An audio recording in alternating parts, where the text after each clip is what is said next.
Shit, dog. Oh my god. Ooh. And I just wish that I didn't. Wow. How come I wasn't expecting, damn, son. Hold up. Give me a moment. Previously. Who is this person? How many people are in Twice? Nah, hell no. I'm not even. Who is this one? Who's her? I'm not into Asians. Whoa, why they be moving like that? I don't listen to K-pop. I've been dreaming. I've been thinking about your love. I've been drinking. I've been feeling for your touch.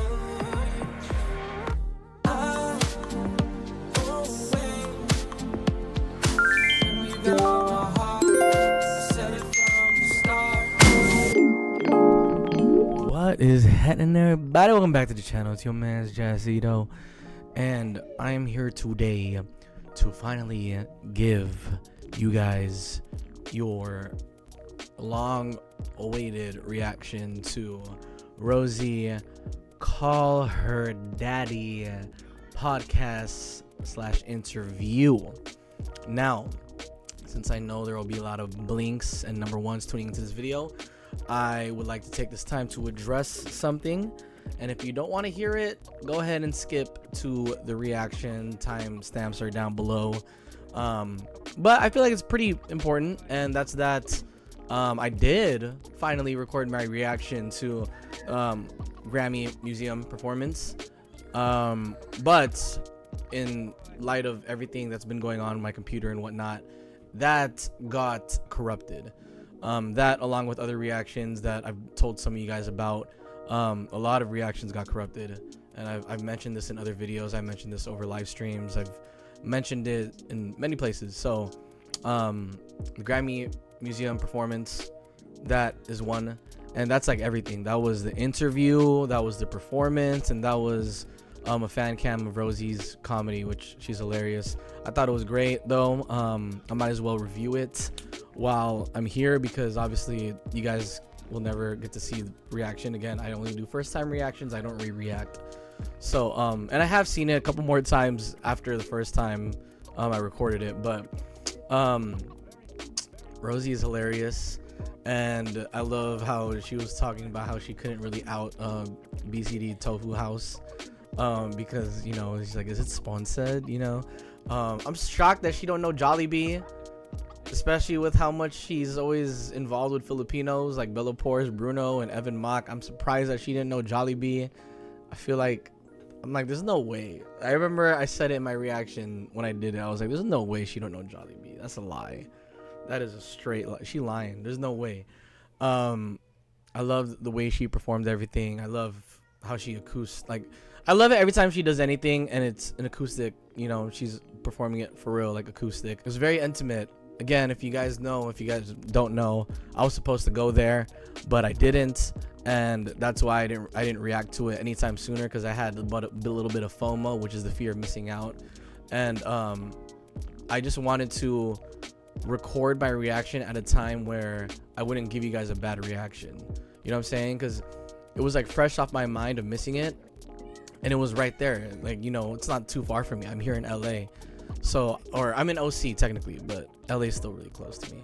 But I just didn't want to react to it and be like, oh, I wish I was supposed to be there, you know? I wanted to react to it, be over the fact that I wasn't there, and just enjoy it for what it was. And I did. I enjoyed it for what it was. And did I have moments in my head that I wish, like, oh man, I wish I was there, I was supposed to be there? Yeah, I did. But I actually didn't say that at all when I was during my reaction of it. I never, not during a moment, was like, I was supposed to be there, you know? I wasn't mad, you know? At the end of the day, I was just very happy to, you know, see the turnout it had. The fact that it sold out in less than a minute, it was great. And Rosie being Rosie, you know what I'm saying? And yeah. And one more thing I did want to say, I will say it at the end of the video, at the end of this reaction, because it's very important. It kind of addresses the fact how every time I do upload certain videos, I have a lot of spam from people that get upset because I don't upload certain videos of certain people, Rosie being one of them. You know, and it's just that, again, I'm just gonna address it at the end. Just know that there are reasons beyond my busyness, and it's I'll get to it at the end. Don't worry. All right, so you guys have been waiting long enough. I've already been yapping long enough. I'll yap again towards the end, which again, if you want to listen to it, then you can listen to it, but it is very reasonable about how I react nowadays and why the way I react and the things I react to now is different than how I did before. You know what I'm saying? So yeah. Again, I've been talking too much, but let's go do this. My kids are at home, so if you see any cuts in this video, in this recording session, is because they either came in or, you know, just they either yelled, came in, or screamed. Because this is gonna we gonna sit here for almost 2 hours, y'all, because this episode of Call Her Daddy is like an hour and 40 something minutes, and yeah, we gonna be here for a minute. So I guarantee you at least 20 times between now and the end, something's gonna happen. So yeah.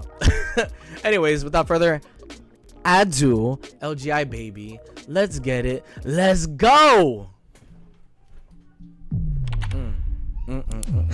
My name's Rosé. Hi everyone, this is Rosé here. Blackpink is being called the biggest pop band in the world. Billions with a B of views. Blackpink arrived with such force. Blackpink's Rosé teasing her solo I miss project. Deadline, bro. Rosé finding huge Nessie? success as a solo act. Lindong game.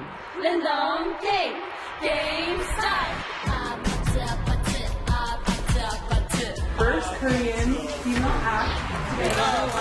Yes. I present to you Rosé and Bruno Mars. Thank you so much. This means so much to me. The final list of nominees for the annual Grammy Hey, Awards. let's not forget that she opened the Grammys with Bruno. Let's not forget that, man. She opened the Grammys, dog. For Song of the Year, Aparte.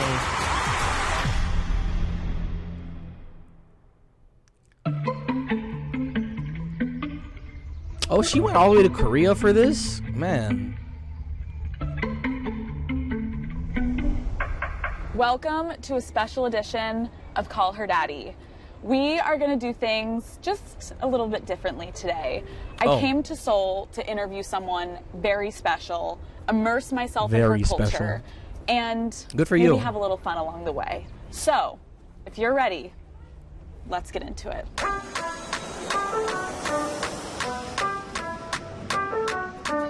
I feel like I'm about to watch a movie.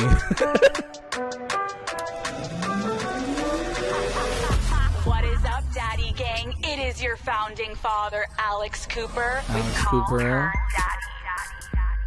Alex Cooper, welcome to Korea. Rosé, welcome to Call Her Daddy.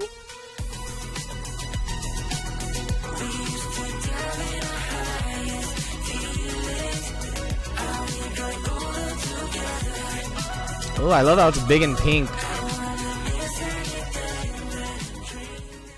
Call Her Daddy is brought to you by Hidden Valley Ranch. Ranch? Boom. Okay, one thing about my family, we are very serious about our holiday food. Okay, everyone has their item that they make every year, and this year I have been adding Hidden Valley Ranch seasoning to mine. Okay, Hidden Valley Ranch tastes amazing. I can't say why I'm laughing, on bro. so many of your favorite foods. I can't. You I may can't, I already can't love say- using the dressing on salads, or as, you know, obviously a dip for your veggies or your chicken parm or your chicken wings.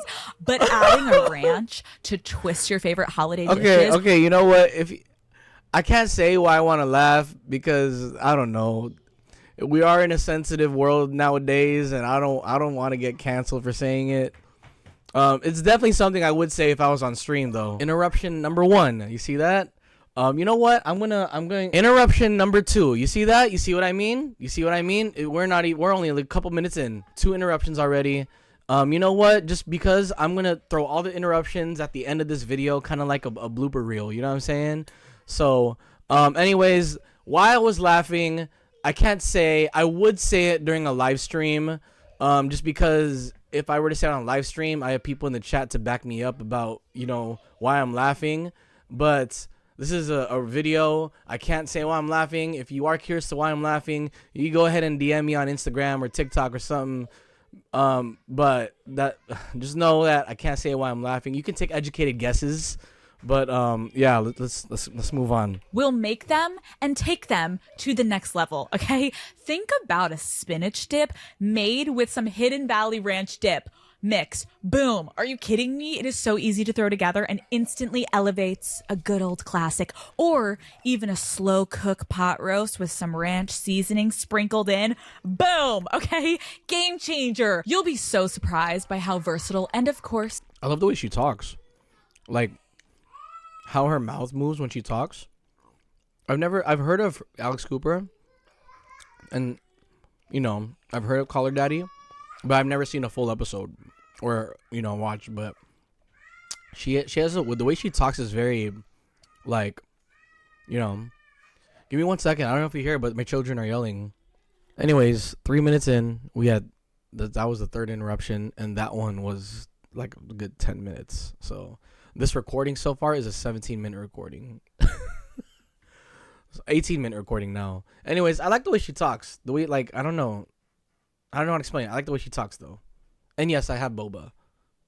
It's delicious. Cooking with Hidden Valley Ranch seasoning can be. My personal move has been adding it to my holiday mashed potatoes. Wow, watch it. Okay, it's addicting to watch her talk. Oh my gosh, like the way her mouth moves when she talks. You know what I mean? And my corn souffle, you know. I'm just in the kitchen all the time with my good old Hidden Valley Ranch, you guys. My dishes this season are taking... Man, you could tell she had braces, dog. Everyone in my family down because of the Hidden Valley element, okay? Matt knows that, you know, yeah, maybe I'm not the best chef. That's fine. Reality just hit me that she's still talking I'm about ranch. when I am making things with Hidden Valley Ranch and the mix, okay? They've even got the stamp of approval from my family whenever I've made things, and they're like, what's in this? And I'm like, yeah, you know what's in it, okay? Find your favorite Hidden Valley Ranch products at walmart.com/Hidden Valley. Oh my gosh, she's moving. Oh my god. Hi.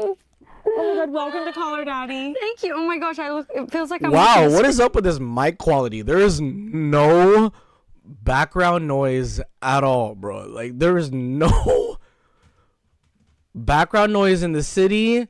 There is no, like, I don't know. That mic quality is crazy. No, I feel like I've been watching you for hours prepping for this, and to see you in person, I'm like, oh my god, it's you. We're here. Yeah, this is crazy. Okay, this is my first time ever in Korea. Yay. I feel so honored that I get to spend this time with you. So, should we get going? Oh, please. Wait, when did you arrive? Like 10 hours ago. Oh my gosh. We need you coffee. Let's go Oh my get gosh. coffee. Let's go. Let's go. Oh my gosh. What lucky gentleman to run into Rosie while working at their coffee shop. Good for Alex Cooper. Can you even go to a coffee shop? Because we have this entire place. So funny that I just said that. Now she asked her, can she even go to a coffee shop? Shut down.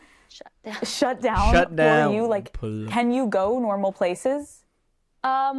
If I like cover up properly, it's usually like the hair.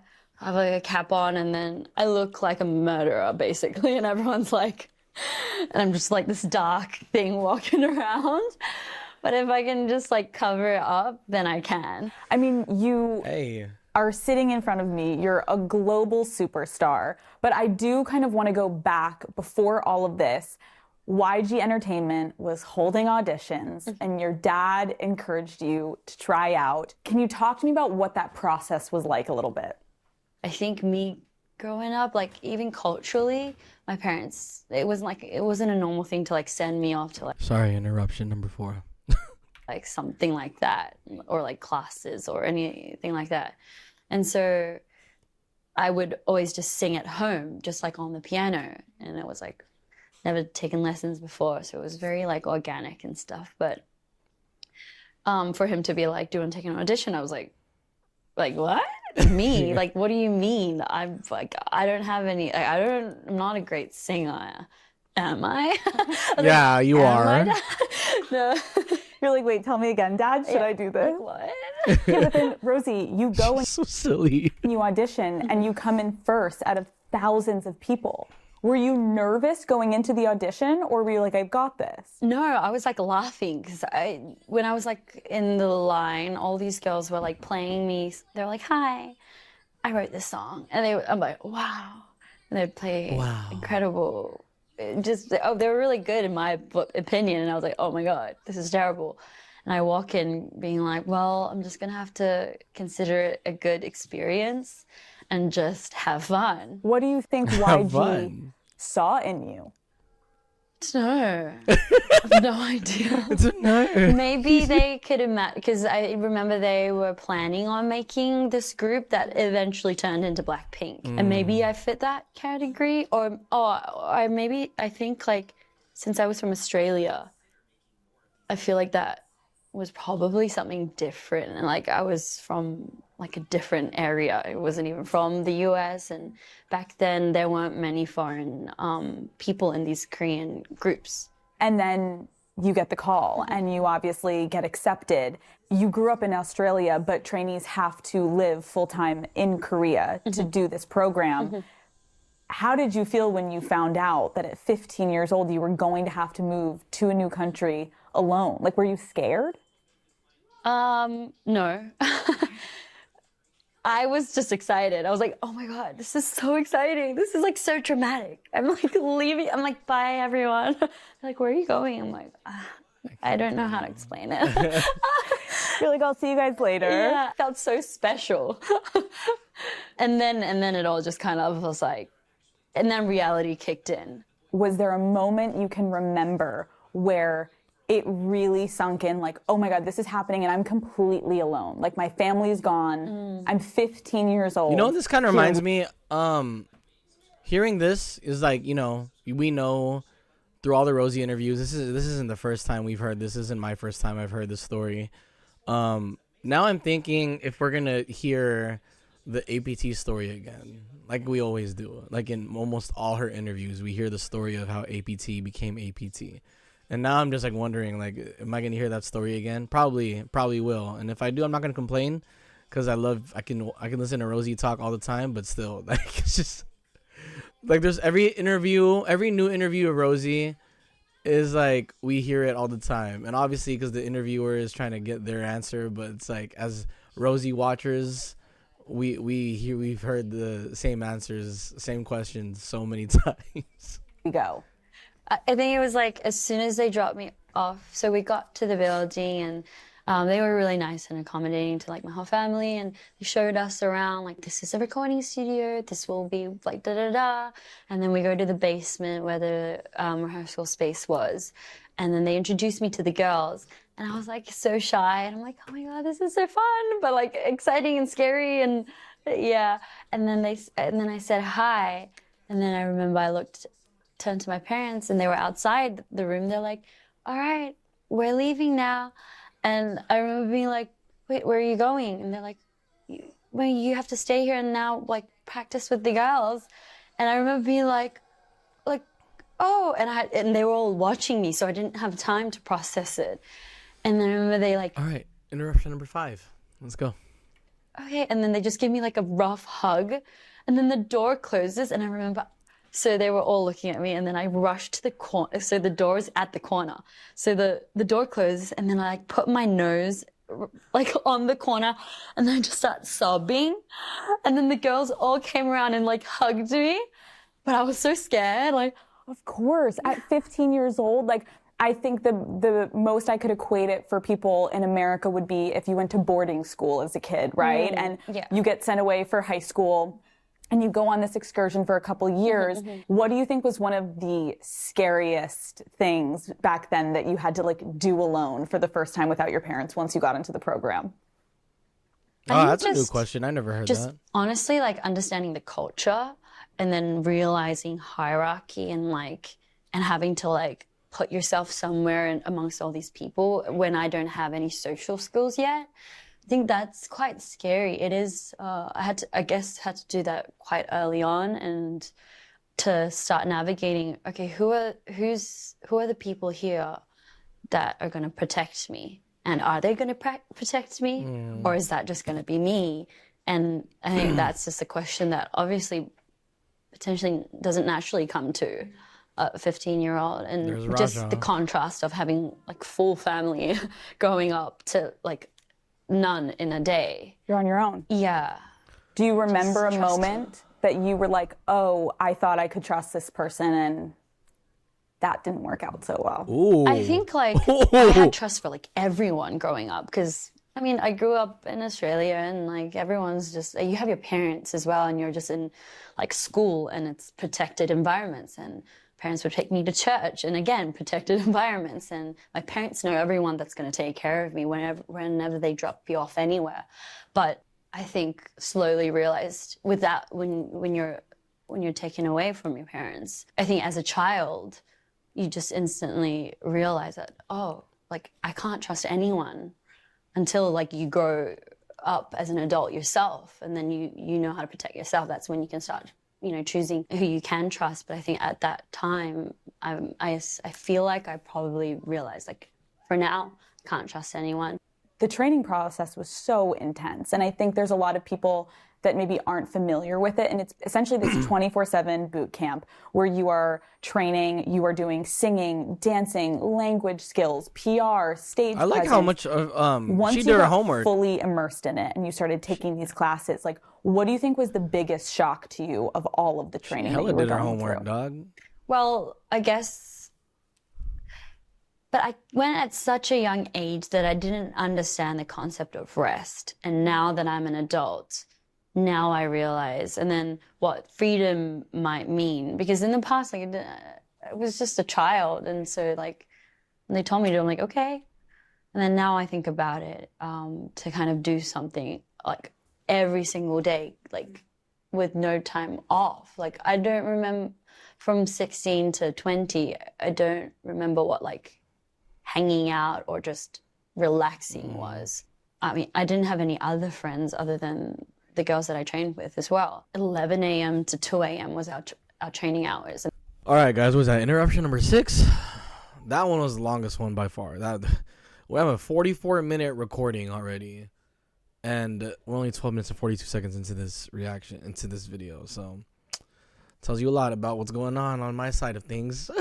And then I think it was a bit shocking that we all had to just stay in this big dance studio and this extra small studio and just share it all together. So we'd all have earphones and like iPads and just sit around and find places to like have privacy. Right, so you kind of didn't have privacy. We did essentially. not. Yeah. Oh, and so like the only time I noticed that I was alone was when I was in the shower. So I would wake up earlier than anyone just so that I can have 30 full minutes in the shower. And I remember I'd just cry because I never wanted to show anyone my tears. 34, that's very I don't want to look weak.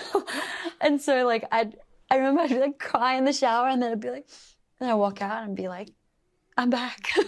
What were you crying about? I mean, being away from home and just, I guess, yeah. And I was just like also going through being like a teenager and everything. And so I think I remember doing that and just realizing there's no privacy whatsoever. We even shared a big, like the living room was a wardrobe because we didn't have enough space for everybody's clothes because it was the tiniest apartment back then. And so the whole living room was just clothes. After your debut, you guys all shot to insane levels of global fame overnight.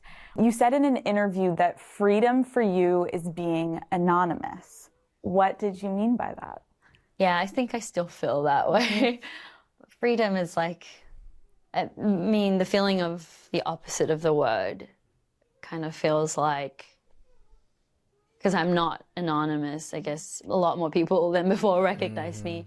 And so it does kind of stop me from having some experiences. And so I feel like if I were to be anonymous for a day, then I would feel free to do so many fun things. What do you think you would do? If you could, all the attention, the noise is turned off, no one knows who you are, you're allowed to go anywhere in the world, what would you do? I would go to like the busiest place on earth and just like walk down and just...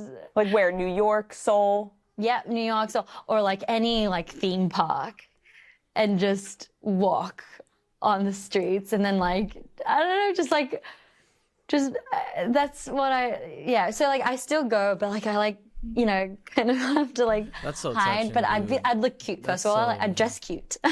No like scarf around your face. None of that. I'd dress really cute, and I would go with friends, or this is like the funniest thing. It's been my I don't know if I should say it, but like my dream for a long time is like I've always like from like when I was like I think a teenager dreamed of going to a theme park with a boyfriend. Rosie. No. You know how like we kind of shade the people who are like in love in line? You know how we kind of like, ugh. But I've always wanted to try that. You're like, I want to do those cute cringe things, like hold hands on like... And be annoying and have people be like, oh my God. Ew, like, yeah, look at that couple. And like take cute pictures and like have no one watching you, but like have a moment where you could just be cute and corny and cheesy. So and not have to think about anyone taking pictures. If anything, you're the only two taking pictures. For And we're like, wow. I know, and how crazy. It's like the world would do anything to see you actually do that. Because they're like, who is it? Who is she with? Yeah. Oh, wow. Well, oh my God, maybe you know what? Someone needs to get that for you for like a holiday. Like shut down the theme park, let you go with a boy and go and enjoy yourself. Kiss on the Ferris wheel. I'd go home and I'll like write in my journal. Today I finally... Dear diary. He deserves that, man. Today I went on the tilt-a-whirl and we held hands and kissed. Bro, that's so sweet, man. That's so innocent too. Like she deserves that, dog. That reminds me of Michael Jackson, man. Michael Jackson stories through Chris Tucker, if you guys don't know who that is, but he would just say stories on how like when he would go out in public with Michael Jackson would hide like in a Spider-Man mask. Like they go to the movies and Michael would wear a Spider-Man mask or like a ninja mask so that he's not like recognizable. But it's just sad, you know. You think about Justin Bieber, you think about the recent Jenny incident. Like it's sad that celebrities can't have their peace of mind. You know, they can't be. They're not anonymous and they just can't go out in public like that. They just can't go to the grocery store. They just can't go to a theme park. They can't go to the mall. And like if they do, then they're the type of celebrity that doesn't mind that stuff. Like Shaq. Shaq's a good example. He doesn't mind. John Cena's another example. He doesn't mind, going out himself, but they get approached a lot, especially if you're a guy like Shaq, bro. He's fucking 7 feet tall. People are gonna notice you, dog. But Rosie is at a different level of she's at such a high level of fame now, and everyone almost knows her. Even if you don't listen to K-pop, like it's almost impossible to not notice her, and I just feel bad for her because I want her to experience that. And like a 1% of me is like, I hope she experienced that with me. But realistically, that ain't gonna happen. So I hope she experiences that with someone good. I hope it is someone good that'll treat her right. You know what I'm saying? So yeah. I'm happy. I'm free. I'm free. Oh my God, that's adorable. I know, it's really dumb, but yeah. It's not dumb. Not I dumb. think you can dream about those little things because you're also still a girl at heart and you're still normal to yourself, right? There's so much you just said that I want to unpack, but I think we should do it over some food. What do you think? Oh, please. I've actually been really hungry this whole time. Right? I feel like I have the best tour guide today. I'm like, Rosie's always hungry. Take me to get some food, Rosie. Oh, so this is filmed in different parts of the day. Okay. I'm really excited. All right. That's cool. Good thing I ate, bro. Normally I'd be like, oh, I'm hungry. We made it. We're here. Tell me how you picked this place. Well, I was like thinking, where could I take Alex? So traditionally there are like way more, but I think a lot has kind of disappeared. But usually outside there's like a tent and they're called 포장마차. And this is the kitchen of it, obviously. So we're not in the tent, but then people... Rosie, I see the somek on the table. Come on, you can't hide that. Y'all see that? You all see the somek on the table? They gonna get lit. There's somek on the table, man. There's soju and there's beer. Used to that like on the streets there'd be tents, and if you go inside it's like really warm inside, and like plastic tables, just very like cheap like furniture and stuff, and a lot of people just you know, on their way to back from work, or they would, you know, stop by for like a drink and some really good Korean food, and I think it's like a really traditional thing. And I haven't actually been to one in a while, and I thought it'd be like a fun experience to kind of come with you. So I am honored. I also was thinking, I'm so happy that I'm able to bring you somewhere that obviously you couldn't go normally every day. And yes, we shut this place down, but I also wouldn't have found this myself. So we're both here, and we usually wouldn't be able to come here because I wouldn't have found it, and you can't because you're too famous. So let's cheers to that. Let's cheers to that. Okay, what are we drinking? I think at a place like this, you have to do the somek, and it's just beer with a shot of soju. Here, I'm gonna show off my skills. I just learned this skill, so I hope this is gonna be great. I literally learned it like last week from my friends. So this is what they did. Let me. What is this? What is this? This skill? is like they just get 2 soju glasses and measure it like that, and then usually it's like best if you kind of. Oh my match the God! line. I am your bartender, basically. And you mix this with the beer. Mm-hmm. It's a lot different than how she did it for like Vogue. everyone drinks this? Yes. 어때요? 맞는 것 같아요? I'm asking the cameraman here. 네. 좀 더 안 해도 될 것 같죠? Wait, what are you asking him? I'm asking him if he thinks this is a good ratio. Okay. 이만큼? 숟가락 혹시 있나요? Ah! I'll have this one. This one looks good. Okay. And, What wait, makes there's a one look spoon. good and one not look good? I think I did a there's bit a more spoon. here. There's a spoon. And then I think that's just what they do. I didn't put my mouth on that, so there you go. So you That's don't what stir they it, you just hit it? I mean, apparently, I think that works. Okay. I think that There we go. works. And then, cheers. Cheers.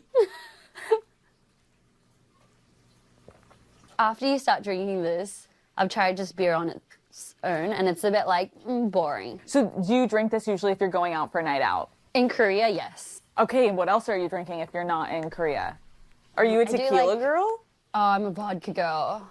Ooh. Tequila tastes like vomit from the worst nights of my life. So I cannot. Okay, but you've drank it on the worst nights of your life. What? As in the best love and then tequila. worst endings. I hate vodka, life. dog. Okay, you have to keep it for like special occasions. Okay, we're about to eat a lot of food. A lot. Oh my God, thank you so much. It's just keramani, which is like an omelet, basically, with That looks delicious. vegetables in. This Thank is you. kimchi stew. This is gonna keep us warm. Guys, it's freezing in Korea right now.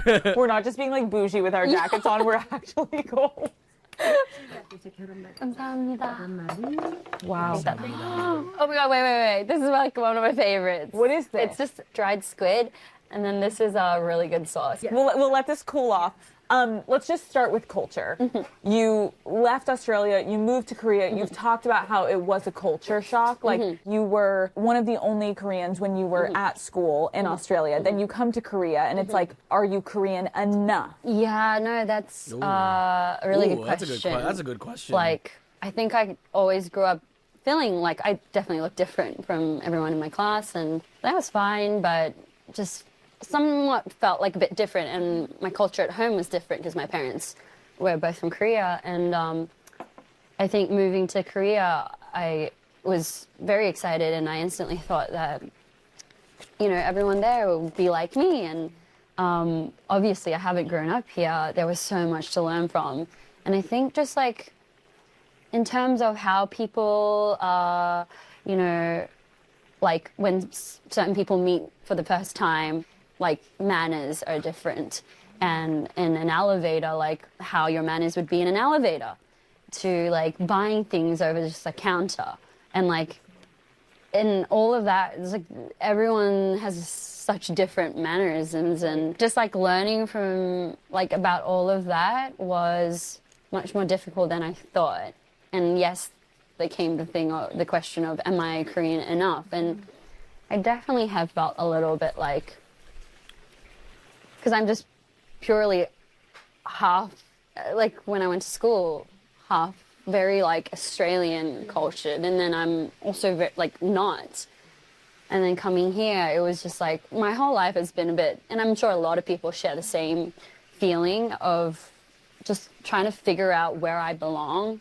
But lately, because I've been traveling like a lot, I've been traveling to like London, to like New York, to LA, back to Korea, and then like for tour we go to like Asia, like Thailand, and in Japan, and because I'm traveling a lot, I think more and more I do that. I feel like I just belong to myself, and whatever culture I am, it's just a mixture of a bunch of things. And I think late 20s now, I feel much more comfortable.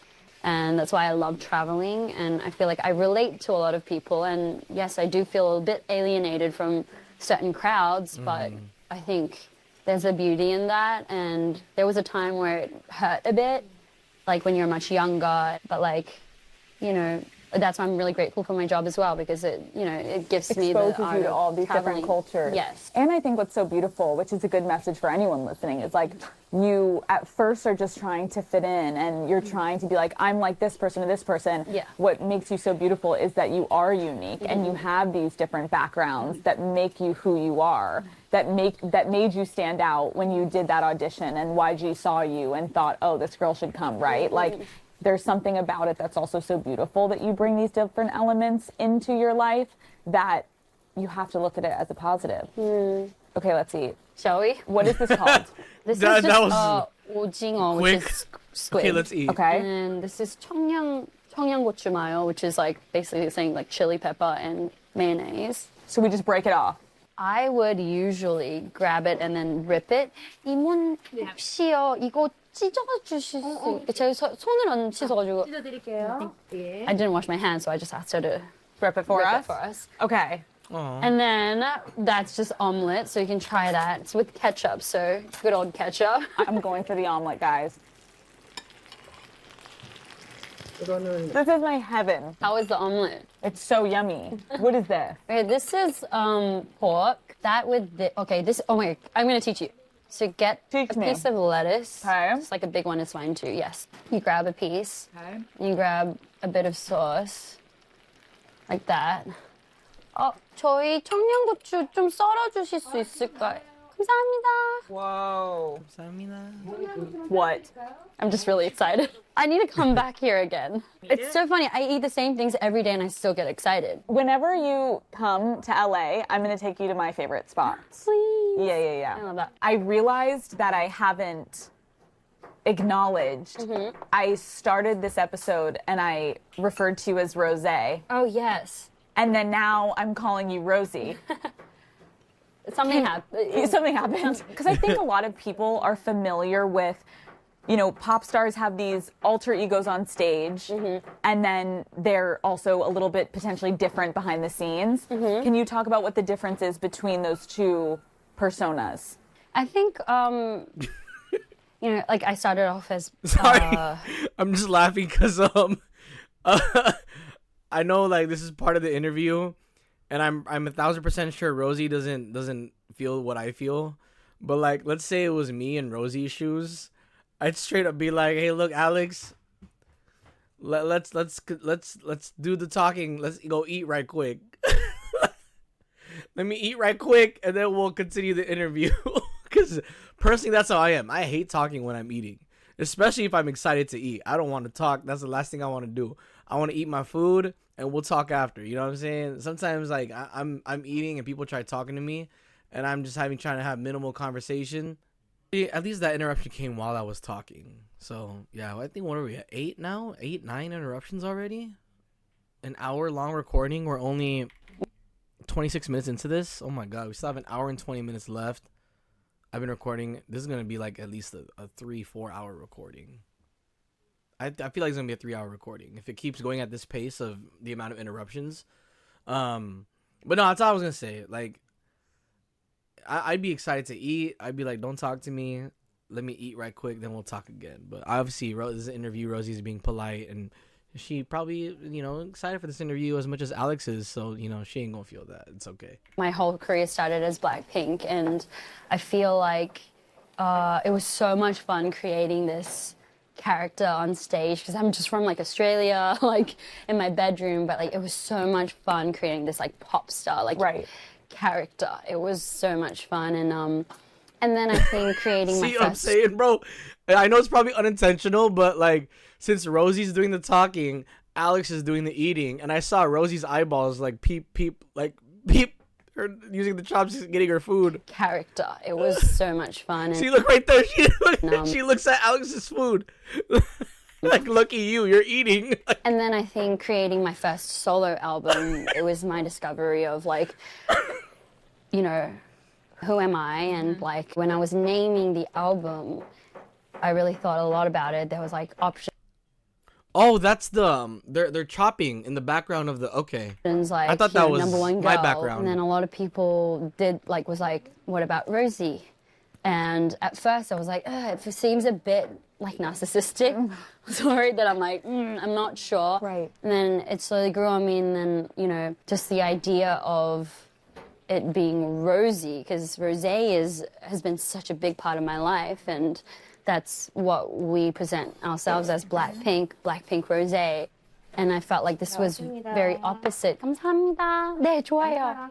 And so I noticed that it was closer to kind of introducing a different version of me, like, because it combined all the stories I would talk about with my friends and family. And they call me Rosie at home. And of course, the online name that the company had made for me at the beginning of Blackpink, I remember when it happened. It was like the day before they released my profile picture. They were like Rosé, and like the name got announced. And did you get to pick that, or did they come up with it? They actually came up with it, and I'm starting to think this is gonna be like a 3-hour video instead of a 3-hour recording. Goodness gracious, this is gonna be quite the video to edit. I'll tell you that. Freaked out. It was like, I think it was like 8 hours before it came out, and I was like, what? I mean, it's a great name, but like, I love it now. Right. But at the time, I was like, what is Rosé? I'm like, at first, I was like, I sound like a grandma. Grandma. At the beginning, until it like has settled. But did you know that you were going to have a different name presented, or did you think you were going to be presented as Rosie? I don't know. I don't think I really thought about that. And everyone called me Rosie. And I guess back then I had no clue about, like, I'd never questioned what's my name going to be. I'd never even questioned that. And then they were like, hear me out, Rosie. And then they like typed it on the computer, and they're like, look, it's going to look so cool. And then I saw it on screen, and that's when I was like, okay, it looks nice. You know, yeah. And so, yeah. 감사합니다. Perfect timing. Okay. Oh, wait, we still haven't tried your favorite thing. That one might be a bit interesting. We'll see if you What like do you mean by that, Rosie? It's just dry. Rosie? What are you trying to say? Should I go for it? So it's dry squid. Okay, dry squid. I usually just dip it in the green one. It's a bit spicy, so you have to... Okay. I don't know how good you are with spicy. I'm not sure. I think I'm pretty good. Okay. I say that. Wait, take that big chunk off. Yeah, that might be better. I feel like I'm not trying to kill you on our first hangout. Okay. 감사합니다. 네, 감사합니다.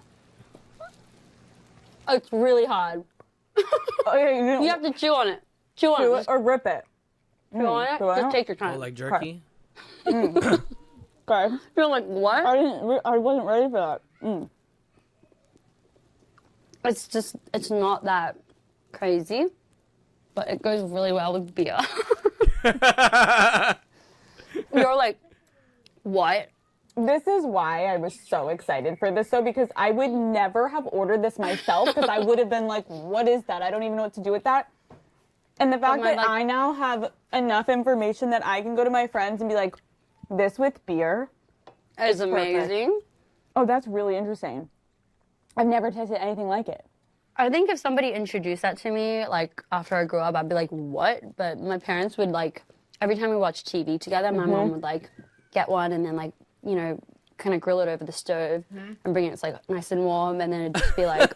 I noticed how much the live streams eating on live streams how much eating on live streams has traumatized her, because the way she eats, man, she's constantly covering her mouth, and like, you know, obviously it's like polite etiquette too to eat that way. I eat that way, but you know, like, oh my gosh, like it's OD, you know what I'm saying? Good.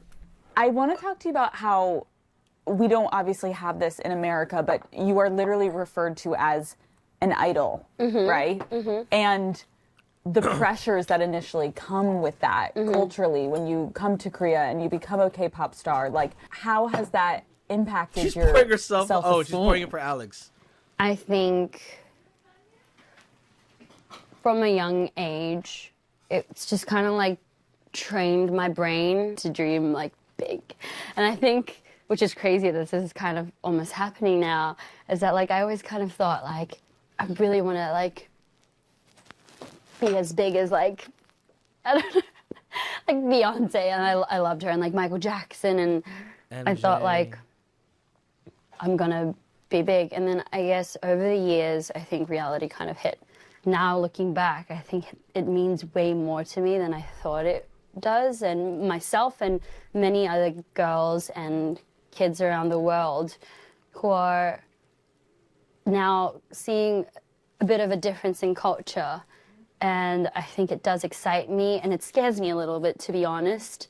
But ultimately, I think it'll just make me really happy if any girl in like high school now just feels like they can go to school and talk about Korean food that they like, or anything different, or the type of music they like. So whatever that music is, even if it's not like the cool thing at school where everybody likes it, even if it's a bit different, then everyone accepts, oh, there are people who like different things, and we're all from the same world, and we're all now connected, you know, with this era of media and technology. I'm grateful to be a part of it, but I think now I'm just like, you know, it's a bit like, I'm so flabbergasted. Well, it's cool too, because what you're essentially saying is you didn't have fully someone of representation that you could look up to as a kid that was diverse in the way of where they came from and what they did and what they were doing and what they wanted, and they weren't vocal about it, and because maybe that there wasn't a platform or there wasn't someone who existed. You're now the girl that you wished you could have looked up to as a young child. I think so. And so how cool that you're providing that for young women now. Even if you're different, even if you don't have the same story of the people that you see online, then create your own story and share your own story. And how beautiful is that? Yeah. And I was just thinking as you were speaking, like, even vice versa, like, even coming to Korea, I think there was a moment where I was like, oh, I wish I went to school here. And I wish I, like, knew the same jokes as all the other girls. And I wish I was as cool as, like, the girls who went to school here in Korea, because I was just like, I'm like a foreigner. I kind of seem like a foreigner. Like, my accent is a little different, and the way I say things isn't as cool as the other girls here. So vice versa, I think there was even a period that while I was here too, like, I wished like I was part of like the majority. And so I think it just obviously proves to show that like anyone around the world can feel a bit isolated and a bit alienated. But it's amazing to see so many people like just being given the same platform and given the same flowers that as anyone else has who has achieved something or has done something amazing or has worked really hard on something. And I get nervous thinking about it, and I don't know why. I feel like everything's happening so quick. Yeah. But why? Like, you feel like you don't have time to digest it and like kind of sit just back? Understand the meaning, like what that means to me. I think I always kind of thought it was very simple. Like if I get up on stage and even the VMAs, you know, right. And just I thought it'd be very simple and like straightforward. But I feel like maybe because you know, a lot of different things like it's complicated. Yeah, who do I want to be for the people that I want to inspire, and what does it mean to me, first of all, like navigating all of that. But just this whole thing has just been really, really incredible to watch. I also think that, and that's so relatable for a lot of young women and older women, is like, I feel like we're always lost in and torn between feeling comfortable in our own skin, feeling like an other in a room, like you said, feeling like you wished you could relate to those girls, but now that's actually your superpower that you had this advantage of. But at the time when you feel like the other, there's nothing worse than that. But then when you look back and you have the perspective of how that made you special and unique, you wish someone would tell you that in the moment. So I think sometimes we're trying to come to the conclusion of anyone watching and listening. Okay, we're back. Of like, why do I feel alienated and why do I feel alone and how do I make sense of this? And it's like sometimes you really just have to live through it and not try to overcomplicate it and just let yourself be in your emotions. And a lot of times it just has to be perspective, lived experience, right? I agree. But we all are so understandably insecure and we want to fit in because we're human. Yeah, we're human. We just want to feel normal. And here we are from such different cultures and such different backgrounds. And I feel like already being in Korea, I was so excited to immerse myself in this culture and learn about you. And I feel like there's so many similarities that I find between us as human beings. And to feel like home wherever you are, just as long as people connect like that, I think it's really magical and I feel really grateful. I wanted to thank you for inviting me to your show this weekend. Oh, yeah. Yes, to anyone who doesn't know, Rosie has a Blackpink concert this weekend, which I'm going to be going to. Yeah. And so I thought it would be fun for us to maybe head to your recording studio and talk a little bit more about the magic behind how this album came to be. So I think we finished eating. And then we get into it. Oh, they probably cut. There was probably a cut there where they tore that food up. Because I was gonna say they haven't eaten in a minute, so I'm pretty sure there was a cut where they ate. Okay. Yay! Listen, Daddy Gang, winter is here. I know it's freezing out there, and I know the sun is setting insanely early. But hear me out. Just because we have to throw a couple extra layers on doesn't mean we can't still enjoy ourselves, right? And that includes finding some White Claw time ad, y'all. at bar. No, they're hanging out and white catching up from your favorite. Please drink Illinois. How's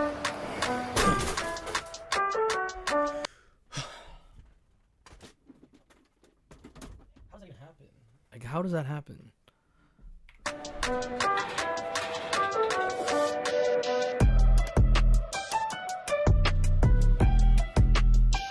Basketball camp, Maryland. Oh my gosh, Whoa. it looks exactly like your senior. This is so good. I feel like We're in Los Angeles.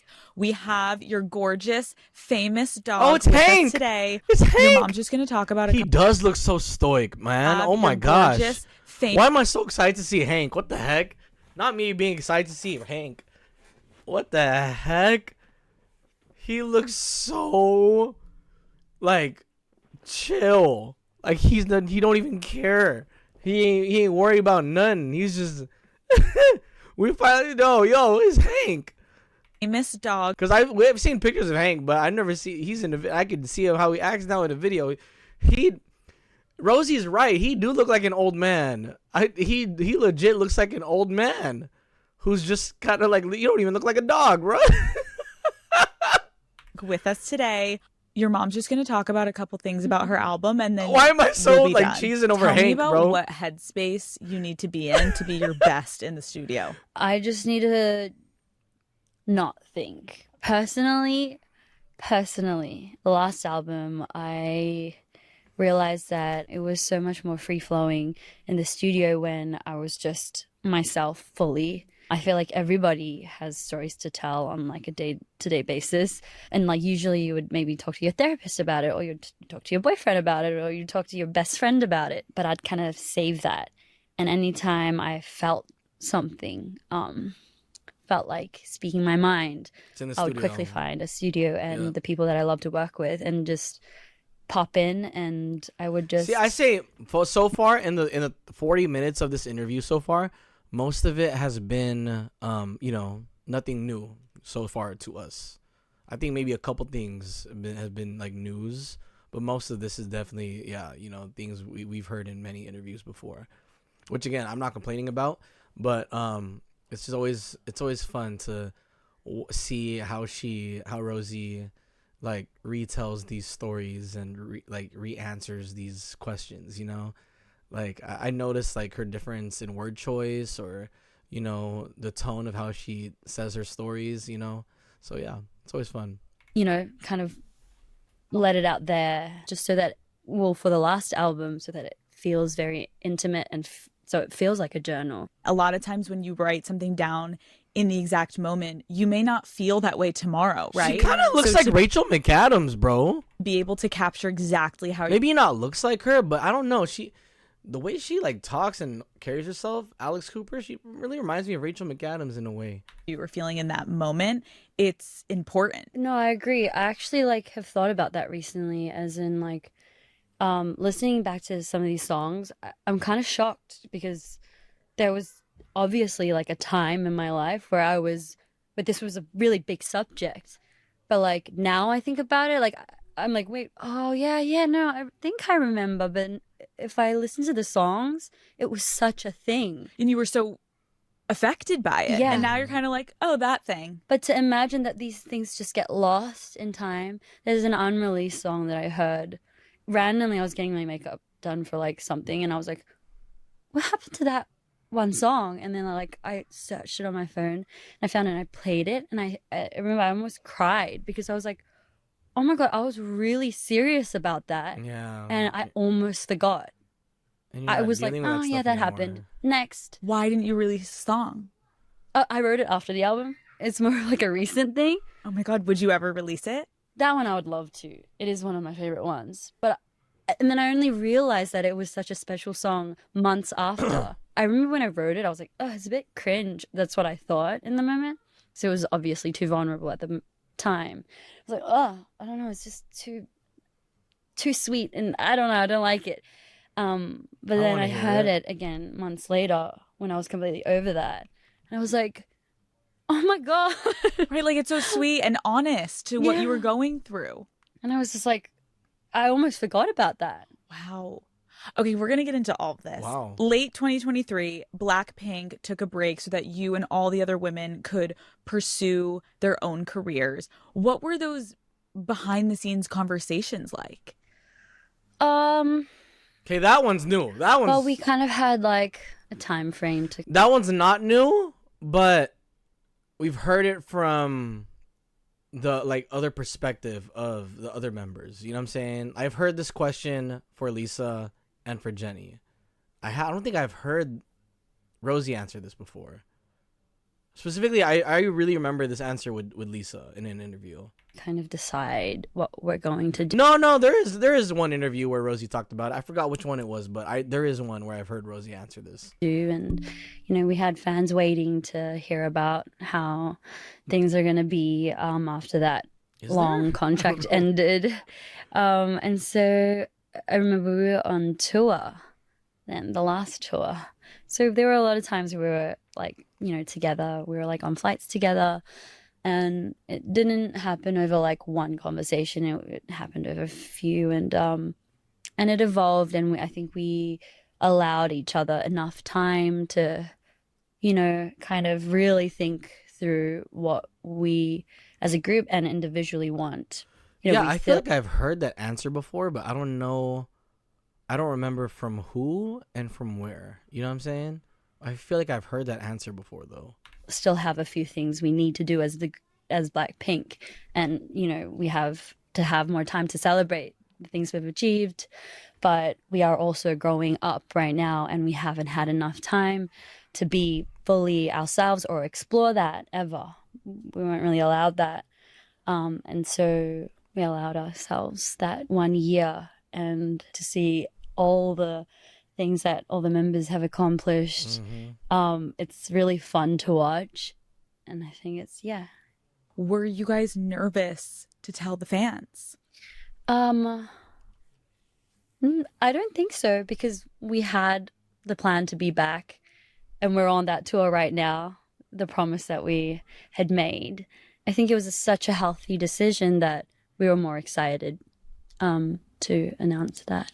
Obviously there's so much speculation because I agree, like everyone kind of knew that that was a long contract, and then to re-sign a contract, I think obviously so many of your fans were so excited, understandably. I don't know how much you can share, but like, is it longer? Is it shorter than the first one? Can you give us any details? I like this question. I don't know about length, but for sure we learned much more. Yes. About the things we should really like focus on for the benefit of the whole business. And so, yes, it took much longer than the first contract. I don't even remember doing the first one. Like, when did we even do that? We just like sat down and signed your name. Yeah, did we even read? Nope, I'm sure we did not read through anything. But I do know that there are a lot of other people who do sign things early on in their career without that. So, you know, now even more, we're more aware and we understand the weight of signing these things as musicians, and again about protecting yourself. Of course, because it also comes with experience, right? Like sure. I have signed contracts myself, and I remember when I was so young, like you don't know what you want with your career, you don't know where you're going, and I think what's so beautiful is you guys having this time to have your independence. You've also grown as individuals, and so you're now able to advocate for yourselves in a way that you maybe weren't capable before. I agree. Have you guys ever talked about what would happen if one of you didn't want to continue in Blackpink? I think don't remember like specific conversations, but no, I think yeah, if one of us feels like at that time that's not the right thing, then we're all in. We will understand. And Blackpink, like any relationship, if one person is not ready for something, then it should just be respected. And I think we will always be ready to do that because Blackpink is only 4 members, first of all. Mm-hmm. So we will not be able to neglect anyone's, you know, decision at any time in their life. And we trust that every decision made is, you know, the right decision for each person. So, yeah. Okay. Fans are constantly, I feel like they do this to every group, but like they're always speculating, obviously, of like, what is the group's dynamic? And are you guys sisters? Are you best friends? Are you just coworkers? Like, what's the vibe? Like, I want to hear from you. How would you describe your relationship with the women in Blackpink today? I think it's all of that. I feel like we're best friends, we are sisters, we're like family, we are colleagues. What else did you say? What else was on the table? Yeah. It's really all of that combined. I do agree that it is a very unique relationship that we have, but over time, more layers have been added on to the type of relationship we have. But even more so, I think it feels more solid. And as I've actually had that 1 year apart from the girls, which we were very much apart, everyone was so busy flying around the world, like we couldn't tell who was where. We've also created unique experiences outside of Blackpink after you know, sharing all of that together and growing together. We all went out and experienced the world individually past that. But to come back with those experiences, there's nothing better to feel like there's somebody that understands exactly how you might have felt or what you feel. Wow. And it is a unique experience. I never even thought about that. I never crossed my mind. But yeah, she's hella right, man. Like all 4 of them obviously went solo at the same time and did their, you know, individual endeavors at the same time. And in, you know, other Rosie interviews, she's talked about how different, and Jenny, you know, they've talked about how different it is being in the studio by themselves versus in the studio with, you know, the rest of the other 3. And, you know, throughout their whole solo ventures, they feel all these feelings alone by themselves. And, you know, whether it's traveling or, you know, just doing this, that, or the third. And in that moment, they probably think, you know, I'm alone in feeling this. But when they come back together to reunite, you know, now they're catching up with each other. And now they're saying, like, they've all felt this too. You know what I'm saying? That is, oh wow. Everyone has their own, but just knowing that even my like actual family doesn't understand what I feel sometimes, or even my best friend doesn't see the world exactly how I've seen it. But you know, there's so much in my life that Blackpink understands. Yeah. And so it's so nice to meet like the girls along the way of this whole journey. You know what? I know this is a Rosie video, and I shouldn't bring up other groups, but that kind of, because again, I'm military, and that's how I feel with my military friends, my military homies, because that's something that my other homies won't understand when we're stationed somewhere else, when we live away from home, when we visit home, what it's like when we visit home, you know, when we go home instead of using our leave to go on vacation, or sometimes the guilt we have for going on vacation instead of visiting home, or sometimes we have guilt for when we're stationed overseas. Like when I was in Japan for 3 years. You know, there's a sense of guilt of like, damn, I've been overseas for 3 years and I haven't seen any of my family members in this long, in 3 years. And it's like, no one else understands that besides my brothers in arms, you know, my sisters in arms. No one else understands that. And I was just gonna bring up, you know, about BTS, because like, and maybe other guy groups, you know, in Korea, because you know they understand the whole military thing too, you know. And it's crazy because this is very similar, because you know, like again, I just said earlier, when Blackpink, you know, when Jisoo, Jennie, Rosie, and Lisa are in their solo ventures, they're feeling all these emotions, all these things that in that moment they feel alone, or they feel that maybe no one could relate to them, but they come back together as a group and they chit chat and, you know, talk about their stories, and they're like, hey, we can all relate to this.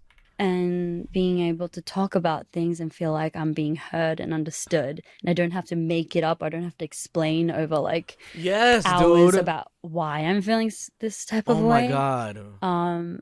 And I feel like that's just gonna keep growing over the years. Yes. Did you have the girls listen to the album before it came out? Ooh, that's a good question. We were so apart when that happened. I let Lisa listen to I was gonna say Lisa when I was probably. in Korea and she was in Korea. I'm like, thank God you're here. What was her reaction? She loved 3 a.m. It was named something different back then. I didn't know we 3 were a.m. was traveling different. so much that and then I met Jennie once in New York. Wait, what was 3 a.m. called before 3 a.m.? Yeah, I didn't know that. Want It to Be You. Okay, let's talk about the album. Obviously, see, we know. Toxic Liano was supposed to be called The X. But that's new to me. 3 a.m. was supposed to call it Want It to Be You. Okay, Want It to Be You. The Grammys are coming up. You are Grammy nominated. How are you feeling?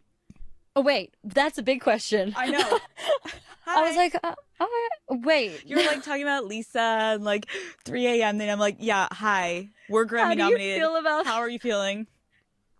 It feels like I thought of this when you asked me about getting selected from YG at that open audition to fly to Korea.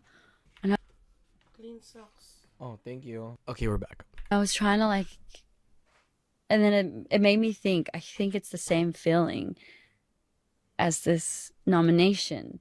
I remember when that happened, it was like, I thought that would never happen. Like, I never thought I would ever fly to Korea and live in that city, ever. Like, I always kind of dreamed of like, oh, it'd be so fun to live in Korea. Like, I grew up in New Zealand and Australia, so like just living in Asia and that city is just like so fun and different. Thought it would never happen, and going there to like, you know, chase after my dreams, like how fun. And then again, this Grammy nomination, it feels like, oh my gosh, wow, I never thought that would be possible. Like, yes, Blackpink, and we're getting so much love, and I'm so grateful for that, and it's so exciting. But that I didn't think it would be a possibility. But I feel like they're quite similar. So it's like the second chapter of my life, being like, oh my gosh, it's really exciting and it's incredible what you've done. And to come out with the solo album, be Grammy nominated for the songs, like it's incredible and you should be so proud of yourself. Hey, thank you. I want to ask about your song Number One Girl. In a lot of interviews, you've obviously referred to the song as disgustingly vulnerable. Talk to me a little bit more about what you meant by this. Instagram, well, this one was social media. About, like, I'm sure you go to a lot of events when you're in LA. There are like so many fun, exciting events that you feel so lucky to be invited to, and it's like it's so glamorous and fun. But I was like invited to an event, and it was at the very beginning of this 1 year, before this 1 year like started. And I went to the event, and I felt like just really like I was in a place that was supposed to feel so glamorous and exciting. I felt really like I was comparing myself to everyone. I didn't know how to act. And I remember coming back home feeling really depressed and like, ugh, I don't feel very special or good. And then the next day, I remember I just like cried in the hotel. And then I was like on Instagram. That's literally the worst combo. You're crying and then you're like, let me open Instagram. Then you're like, yeah. That just made it worse. Yeah. And there were like comments. There were comments about like, where is she going with her career? She hasn't announced this or that. Like, she has no idea what she's doing. And I had just started the year to, like, I'd gifted, you know, with the group, we've gifted ourselves this time to be free and explore and really kind of just, for myself, I think, I don't know. I feel like I can't speak for the other girls, but for me, I think I was looking for what my passion was again and what made me really happy and driven and excited. And it hadn't even started, but that's what I saw. And I was just like, oh my gosh, I feel terrible. I remember in the morning I had a session that day. And I was getting ready, and I remember, like, I couldn't put my, like, makeup on because I was like, it was just a bad day, you know? We go through it once in a while. Of course. Yeah. And then I got to the studio, and they were like, what should we write about? I'm like, I don't know. I've just been feeling really, really bad. Like, I feel really, really I feel shit, basically. And it sparked. I was like, can we write a song that's, because I know a lot of songs can kind of have hope in it and have these hopeful feelings in it, but that's not how I felt. And I needed a song that I could relate to, because a lot of the times I want to be presented to my fans as like, I'm independent. I don't need people's approval. I'm my own thing. We love to be that way, but it's not really realistic. That is why your fans were so receptive of this, because yes, it could be considered as a human being. You're like, is this embarrassing? I'm wanting this validation and I'm wanting this attention. And I think it's such a relatable feeling, but it's something that we keep really close to our chest and we're embarrassed sometimes to admit. I was so embarrassed of myself. That was the day I think I woke up and I was like, oh my God, I feel so embarrassed. Like, I don't feel confident at all, but like how embarrassing. I was on Instagram all night looking at these comments and I felt embarrassed that I had let those emotions really affect me. How do you think for you personally, your desire for validation and acceptance has impacted the way that you let people treat you? I have let people get away with, I think, a lot of things that has made me sad and like has made me cry. I think I let a lot of things make me really, really sad. But I've noticed this thing where I sometimes protect people. And I don't know why. I think I'd like to think I have a lot of love for certain people in my life. But to a certain extent, that I want to be validated by them, and then their actions of making me actually sad or feel sad. So relatable. Is forgiven, and I turn that around and I understand them, and then I would probably blame myself. I'm still living through that. I'd like to think that's because I'm still in my 20s, and hopefully people say when you turn 30, then like things start to make sense. I'm just hoping that kicks in soon. Yeah, as a 30-year-old, I'll say that. I feel like that's in a true. couple of years, it's really going to turn around for me. No, that's relatable. Please. It's like, you can't, please, if you're up there, please.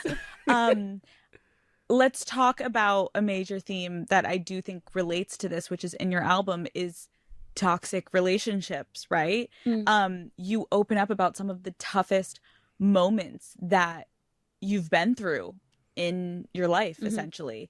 How was writing about these feelings healing for you? Oh, it's like venting. I think, first of all, even in therapy, I feel like the main she brings up therapy when I just said it's about kind venting. of makes you do is acknowledge your emotions. Yeah, confront it. But a lot of emotions, I feel like, is kind of looked down on. And that's a good thing, because online and on media, like, we're encouraging each other to love yourself more and accept yourself more and be confident in yourself. Like, don't be sad, be confident, be a boss girl, right? Sounds so easy. Yeah, sounds very easy. No, it's obviously not. That's where Blackpink songs come in handy. If you want to feel that, if you want to feel like you're a boss and, you know, be confident, you listen to Blackpink, just straight up. But the reason why I probably won't work with her, because she's part of Blackpink, so it's different for her. You know what I mean? I feel like, first of all, being just true to how I really felt. And I didn't know if it was easy, because it was my first time in LA and I didn't really know anyone. I kind of just like talked about anything and everything. I might be more conscious about it now, but at that time, I just like talked about everything. Like, I would be like, oh my gosh, I did this and I did that. And honestly, I feel this and that. And it'd just be funny. I'd make fun of myself, but it was just true. And so as I did that, I was accepting my flaws. And it's so funny, because over time, now when I do that, I realize I do become more conscious, because I want valid. I have that in me too. When I talk about some like certain themes or like certain subjects, I do kind of go like maybe I shouldn't feel that. Maybe I should act more sophisticated. Maybe I should act a bit more like I have more self-respect, because sometimes I don't. But I think that's relatable. So real. Yeah. And of course, a lot of the times I do love and respect myself. But then, like, you know, sometimes like I'm still growing up and kind of navigating the world of like, you know, wanting to be loved. Of course. I have sometimes, you know, abandoned some of these things. And yes, later on, I could regret it. Like, a more mature version of myself, a more experienced version of myself could be like, Rosie, you don't need to be like that. But I feel like in the moment, like, I'm still learning and growing. But then so like in these songs, that's me just being, accepting that emotion for what it is and laughing about it at the same time, but not being conscious of like what other people would be thinking about me. But I think that's why people were so receptive of this album, because I feel like you've spent the majority of your career, we saw you trying to be this perfect girl, right? And there was an image that was upheld. With that, I think then your fans would assume, like, there's no way this girl has experienced heartbreak, or there's no way that Rosie would get herself into a toxic relationship. Like, she's better that. And it's like, no, we've all been there. So I think it was a breath of fresh air probably for your fans to be like, oh my God, you too? I think it felt really liberating just talking about it and being reckless. Because anyone who really, like, cares or loves me might be like, Rosie, just don't say that. People might think you're a bit of a wreck. But I kind of didn't care, and I felt so liberated. But the funny thing is, even after feeling so free, I think I have come out of it and I still experience the shame of like, I do feel this, but then I like say it and then I go, is that person going to think I'm like, I don't have enough self-respect? I really want to like stop doing that, but it's a habitual thing where I try to keep filtering the things I say. I feel like society also kind of makes you feel that shame. Yes, feel bad. Like, why aren't you better? Why didn't you leave? Why did you stay for so long? I wrote down that in one of your songs, you know, you talk about knowing the relationship was unhealthy from the beginning. That is so relatable. But you're like, wait, but like it also feels good sometimes. For you, what were the signs that it was toxic? I mean, I was young too. It was just not a good match. But we liked each other, so we just kept it going for a bit.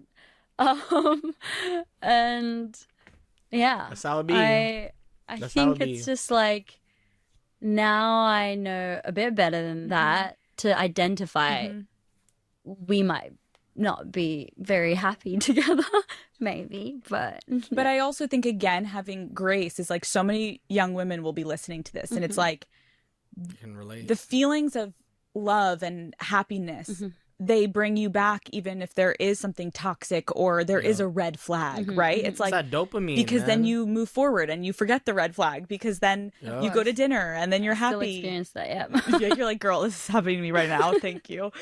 Full therapy session.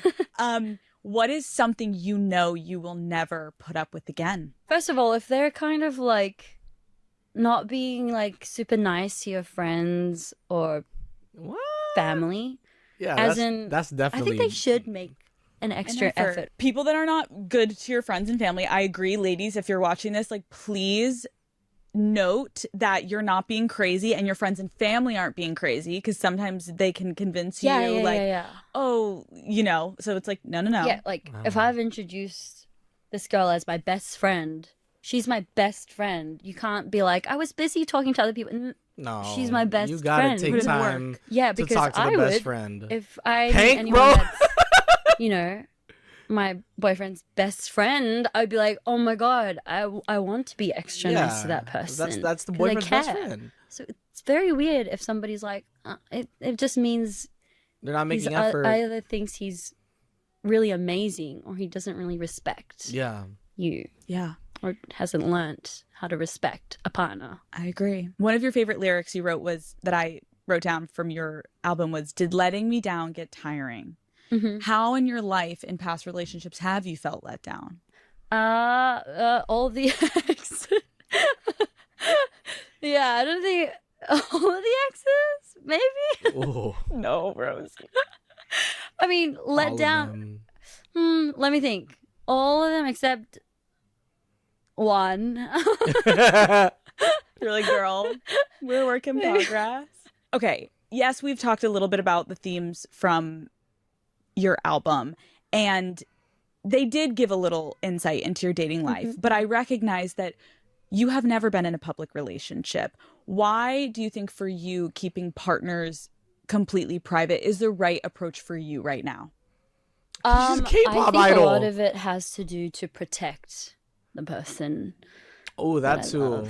I've noticed that it hurts more if like any we're back. Any of my friends are attacked, or the closer the person is, if they're ever attacked, it really, really is like hurtful. And also I am okay because I'm in the public eye and it's my job and it comes with the territories, and I'm like, okay, whatever. But you know, I think it's a bit unfair. But I not saying like I'm against it, but like for now, with the like fan base that I've experienced, which I would love to in the future, maybe really fully trust the media to protect me and be there for me, then I might feel comfortable. But for sorry, I only did that reaction because like, I mean, I don't exactly know what Rosie is referring to about like her fan base, but I know when I think of like number ones, you know, number ones and blinks, you know, you guys that watch this channel, we're the good ones, but we all know that there's definitely a lot of, I mean, in every fandom there's always the bad seeds, right? But if you've been on this channel, you know what I'm talking about. Now, I don't know if I felt completely safe.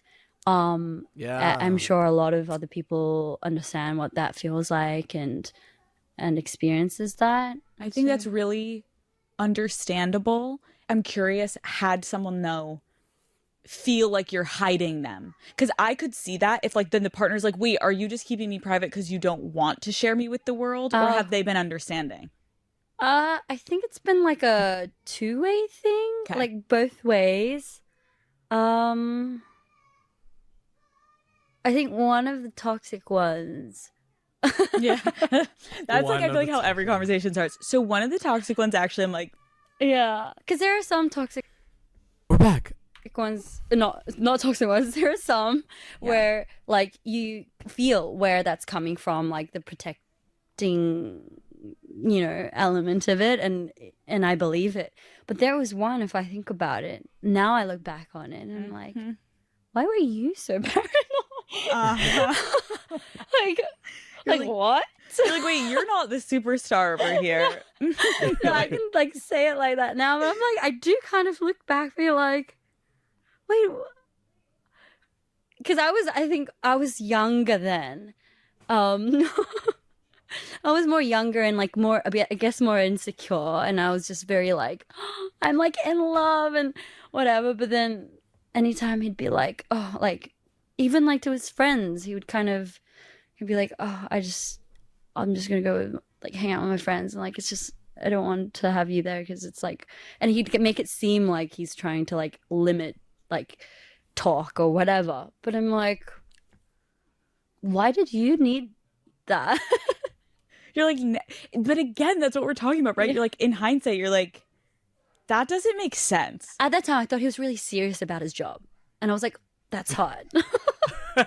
Rosie, I was like, you're so serious about it that no. And then some people are, and I really respect it because for the things that you want to do, we don't have to have. I don't feel that way either. We don't have to have our like love life involved in it, and I respect that because I feel that a lot of the times too.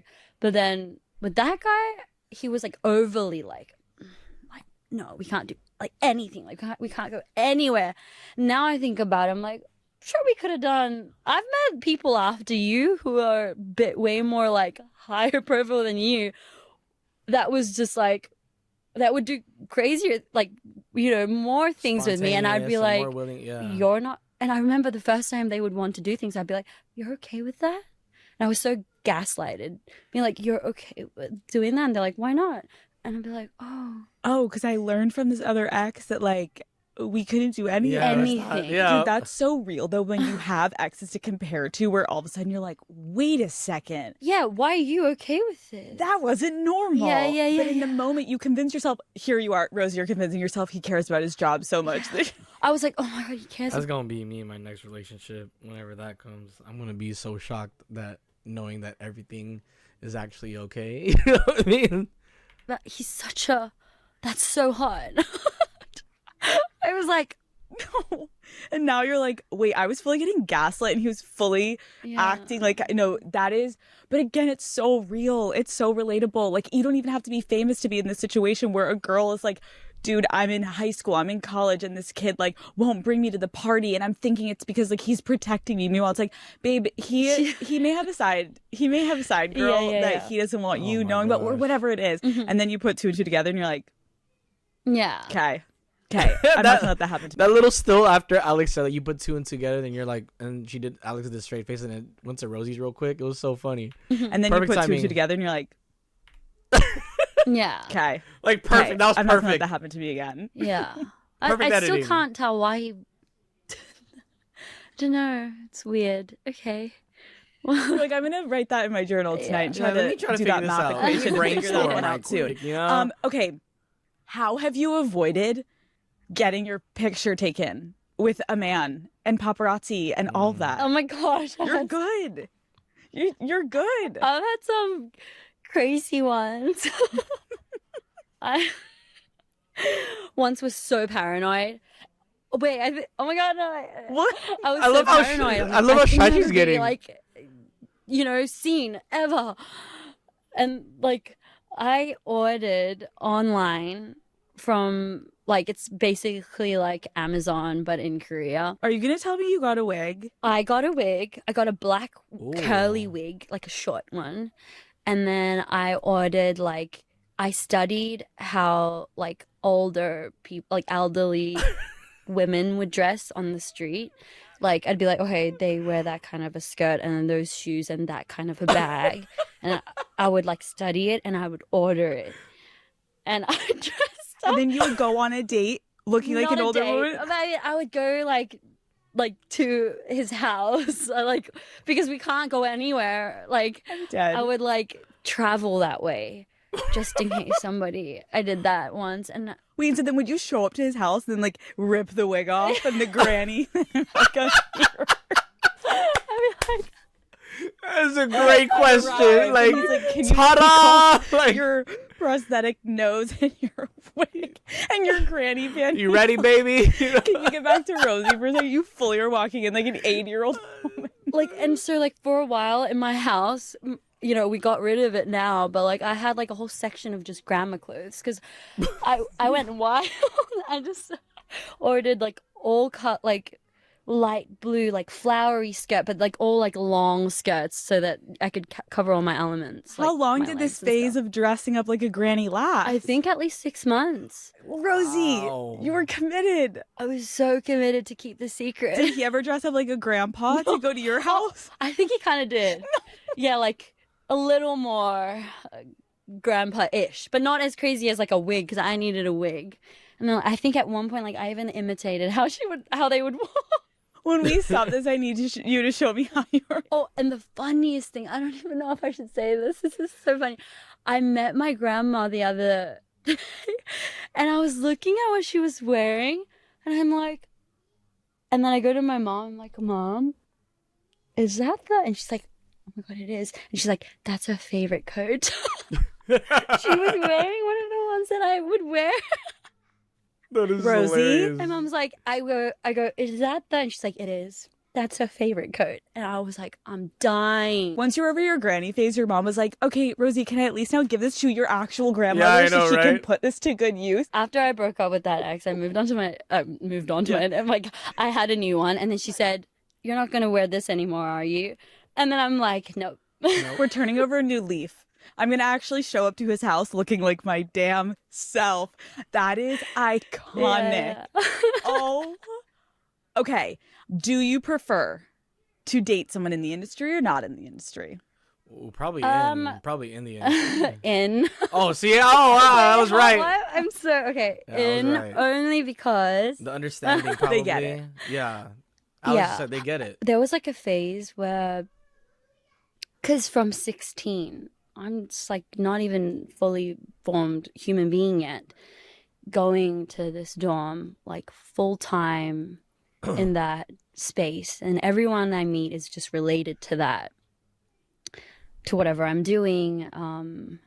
You know, I only met teachers, I only met other girls that were training with me. I only met like the producers there like every day. From that to like coming out as like Pink, when I would meet like even like cousins, I would kind of feel like I don't know how to act. And more than that, I think because I don't know what the experience is, because everyone just usually goes to school, goes to college and whatnot, has like somewhat of a similar, you know, experience growing up. But I would like meet people and I'd be like, I don't know what you're thinking, and their expressions, and I was just really just. You didn't trust them. Yeah. And I was just like inexperienced, even like meeting new people and talking about things, and I'd always feel like such an alien. They would talk about like all these things and I'd be like, I don't know how to relate to it. All I know is, you know, what I've done. Work, yeah. right. Like 3 years ago, I was like in a dorm, and that's the only thing I know how to share, and also like being private and stuff, like going out, and like how I always feel really conscious. Like I'd be out at a restaurant and I'd always be like, oh, I think somebody's taking a picture, and then somebody being like, I don't think they're taking a picture. But then me feeling like sensitive about that, I didn't blame them. I would blame myself. Be like, I am so paranoid that I don't want to make people feel uncomfortable. So even with that, I'd felt wow, I'm getting like kind of like a bit of. I'm getting like some kind of like bad like butterflies in my stomach right now. This is like the root of this is sad, man. So even with that, I'd felt kind of like a bit of a distance growing up, and so partners too. I think for me to feel fully just natural and like So if anything, that guy being like, we can't be, I'd rather relate to that being like, rather than like, why aren't we going out? Like, why aren't we? Post me on your Instagram. Yeah, that would freak me out even more. So true. So I think I felt more, if anything, more safe in that one. I'd rather be more controlled that way because, you know, I relate to that feeling. So now we just need to find a non-toxic guy in the industry. Yes. That's the goal. So easy. So easy. Let's like go. There's so many of those. Perfect. I'm free like next week, so. Perfect. I'll let you know if I have anyone in mind. Thanks, babe. Are you seeing anyone right now? Oh my God. You almost just she is. Yo, she is, bro. If it was no, she would have just been like, hold on. Babe. Are you seeing anyone right now? Oh my God. You almost just flung off the chair. Because I just feel like if I'm like, no, I'm like, oh, it's such a lie. You can tell. I am looking for love. Okay, so maybe you're talking to someone. Do you think it's really funny how I react to these questions? Yeah, Rosie, it's very funny. You really just physically clung onto the side of the chair. You moved your body away from the microphone. You looked at your best friend for dear life, and you were like, tell me what to say. Yeah. And I'm like, you know what? But I respect it because you can tell, like, you've come into this industry. You were trained to, you know, be a specific way. You've worked so hard. You've been private. And so I get it. Like, to answer a question of like, are you seeing someone right now? You're like, wait, am I allowed to answer I'm still that? like, oh my God, this is like the first thing when you ask something like that. It's like all the articles, all the comments. I just see it like roll down, and who has like been plotting my downfall, being like, this is the comment we take so if anything happens, so, bro. This is the interview we go back to tie Look how precise she is with what she's saying. Like, it is very calculated, man. plotting my downfall, being like, this is the comment we take so if anything happens, this is the interview we go back to tie this crazy story about how addicted to for example. Like, that's all I think about. And that's the worst part, is that is so accurate, dog. Like, I can't. There is someone out there. There's multiple people out there waiting for that, man. That's so, dog. This is sad, man. This is like very sad. You know, also, like, I did run it back a little bit. If you saw, like, you know, my click went back a little bit. A lot of this interview too, the one that's news, is really reminding me, but it's making me think of Michael, man, of Michael Jackson. And if you guys don't know, some of you guys do know, I am a huge Michael Jackson fan. And it's like, when she was just talking right now about her training days, and, you know, like, not like even just conversing with people, and, you know, they're talking about normal things and this and that, and she can't relate.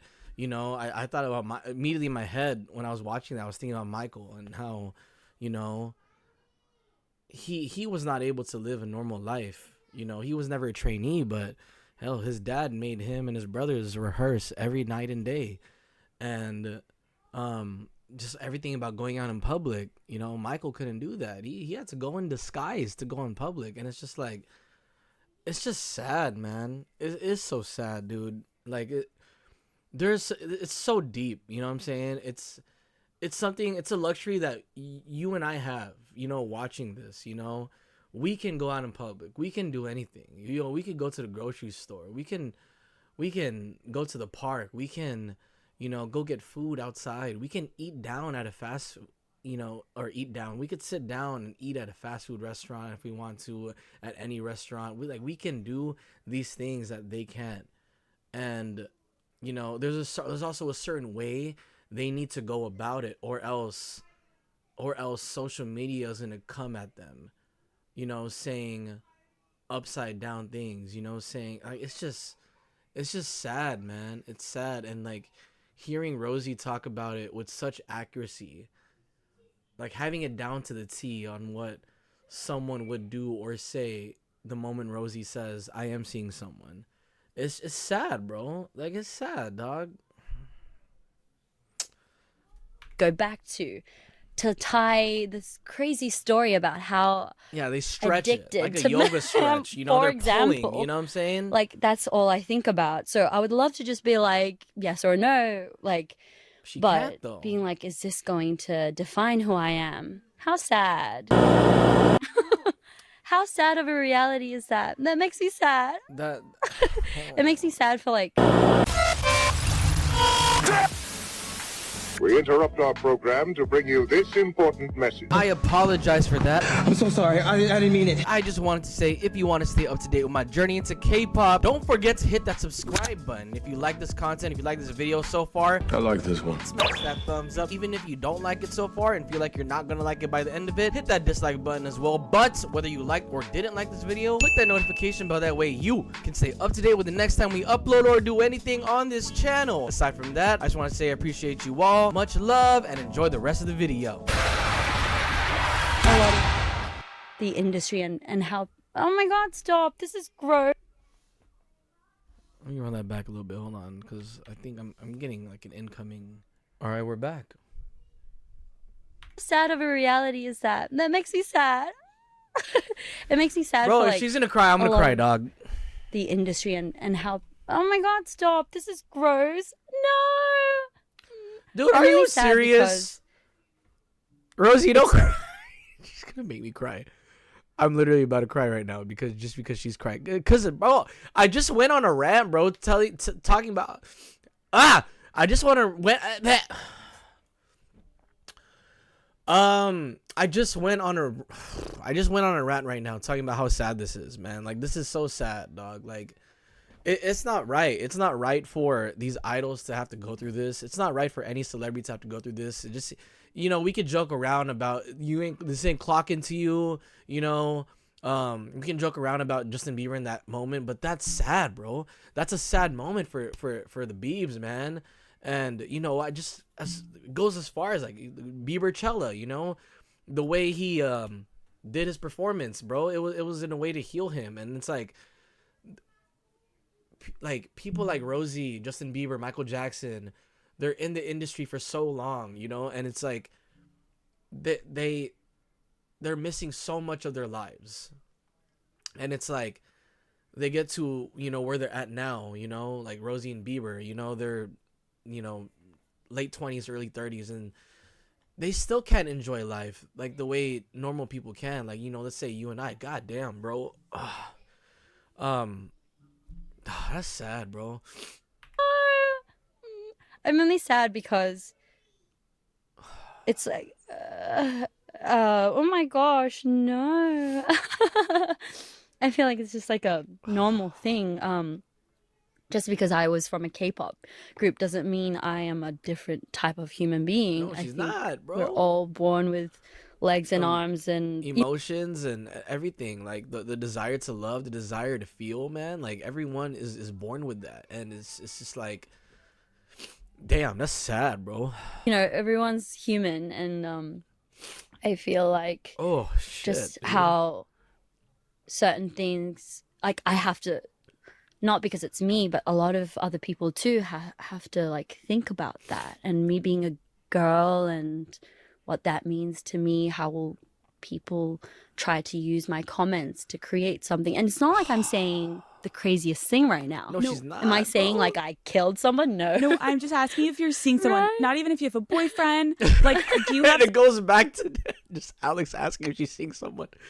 Bro, I'm someone that you're currently texting that you, whether you have a crush on or whatever it be. I guess my question back to you, though, when you just got emotional there, which makes me sad for you too, is like, at what point do you think that you can find a way to almost just live for yourself and be like, you know what? Yes, I'm seeing someone right now. Yeah. And if the comments come, the comments come, bro. But you also have to live your own life. And you, like, I think it puts in perspective when I sit with my grandmother, right? Or my husband's great grandmother. And you hear these older women especially say, like, I lived so much to please people and to be humble, so I didn't come off as too much or whatever. Oof. And I just wish, like, why did I do that? We are alive once, we're here once. Damn, this is getting deep, bro. This is even that, like that. That's so related. Shit, dog. Oh my god. Too much or whatever. And I just wish, like, why did that was my pops, man. That was my pops, dude. Oh. Why did I do that? We are alive once. We're here once. Like, yes, it's so incredible what your career is, but like, how are you? Are you fulfilled in hiding so much? Right? Yeah. Like, will there be a point? Damn, son. Hold up. Give me a moment. You know what I'm saying? Like, this is. Wow. How come I wasn't expecting, you know, like. Sheesh, dog. I'm like. Point where maybe you're like, you know what? Fuck it. Like, but that's why I feel like writing that album made me feel closer to that. And. Her and I touched at the same time. What was that? Like is that the 13th interruption? But yeah, we're back. We both Rosie and I touched our heads at the same time. Oh my god, like a lot has actually changed. After Number One Girl, I'm not joking, but there were so many people online who would tell me what to do with the way I put my makeup on, the way I was dressed on stage. They would like harass my hair and makeup team online. See, again, those people are people I love and that work with me, and you know, that's part of my team, and those are my best friends too. But I've felt like the ache where when, you know, people online, they know, I feel like they know what they're doing. Like they're really mean to them, and that like affects me. And they'd be like, do this to your hair, do that to your hair, why are you not doing this and that? I got closer to it because after Number One Girl came out, you know, that happened. But after I explained the song, my team has not been getting comments like that anymore. And I remember it was such a big chunk of, all of the girls relate to it because we would talk about the stress of that. Like weird controlling of like, kind of like a mom, like one of those cheerleading, what do you call it? Like a cheer mom? Cheer mom, what do you call that? Yeah, like a stage mom. A stage mom. Who's like, do this and look like this. But you have like thousands online. Millions. Being like, girl, I love what you do, but please change your da-da-da. And you're like... Wait, I like that little accent you just did. You went full Valley Girl on me. Yeah, for real. You're like, girl, you better get your shit together. Yeah, girl, I love you, but come on. Those are not the shoes you want. Like... Oh my god, I never heard Rosie do an American accent. Oh, I love you, but come on. Those are not the shoes you want. Like... I want to hear her do a full American accent for the, like, you know, for a consistent time, bro. Ooh. Like that, and they would like do that, but my team hasn't been getting any of those comments, and I haven't had any pop up. And so after the album, one thing I love is that I'm not conscious about if my fans will like or dislike my look today. And for such a long time of my career in Blackpink, I was so like, you know, insecure and conscious about what my fans would say. They'd always be like, put a full red lip on. Why can't you do your makeup? And I'm like, maybe I don't feel comfortable in that. Yeah, man. Maybe that's not fully me. Maybe that's somebody else. Maybe some like big celebrity online does that and looks amazing and feels amazing that way. But maybe when I do it, I don't feel amazing. So it's just like, you're living a really heightened experience as a human being right now. You are figuring this out. There is no book that anyone handed you to be like, this is exactly how you get through this, Rosie.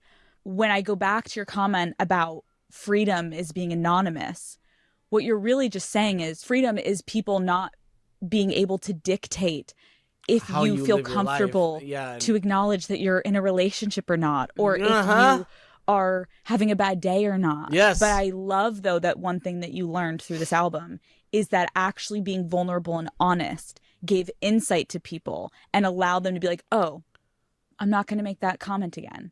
And maybe that next step for you could be allowing yourself to enjoy your romantic life and not being afraid that maybe people will come for you and that person. And that, who knows when that you'll be ready for that. Yeah. But maybe one day you'll be ready. I don't think we're fully there yet, because I can tell we come back to the, you know, toxic ways. The media always finds its way back. Yeah. But it gives me hope. It gives All right, guys, we're back. Later on, at the end of this video, you'll catch my daughter singing "Billionaire" by Baby Monster. Me hope. I really thought that me coming out of this, industry, where I've come from, I didn't think I'd have hope. I thought, okay, I'm forever going to live in this system where I can't fully accept the way I am because they will twist and turn it. But I see a bit of hope, and I'm really, really happy about that. I'm really happy for you. Thank you. Okay, should we go get a drink? Please. Let's go. Let's go.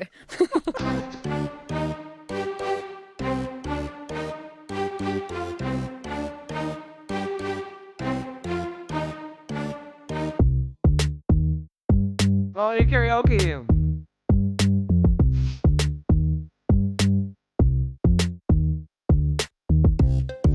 It must be so fun. Cheers again. Cheers. We're back. They ate. First of all, we need to talk about your song Apate. Did I say that right? Yes, Yep. Apate. What was the moment you personally knew that this song was going to be a phenomenon? I think I kind of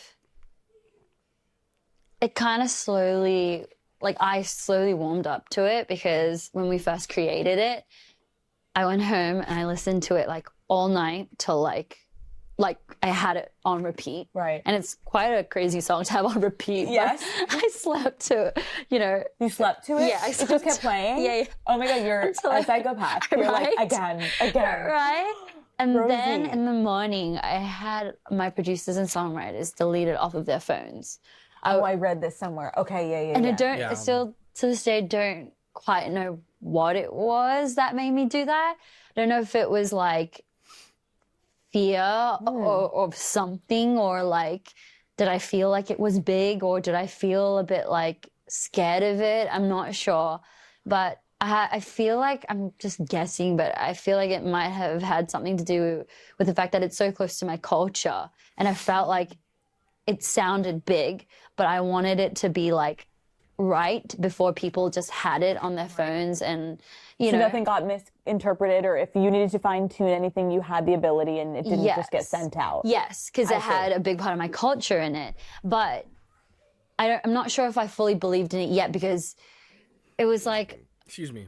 as it is, it's kind of when everyone listens to it, especially from the beginning, it's a Korean chant, and you're what's happening? And then the song starts, and then the chorus, we're just saying some random words.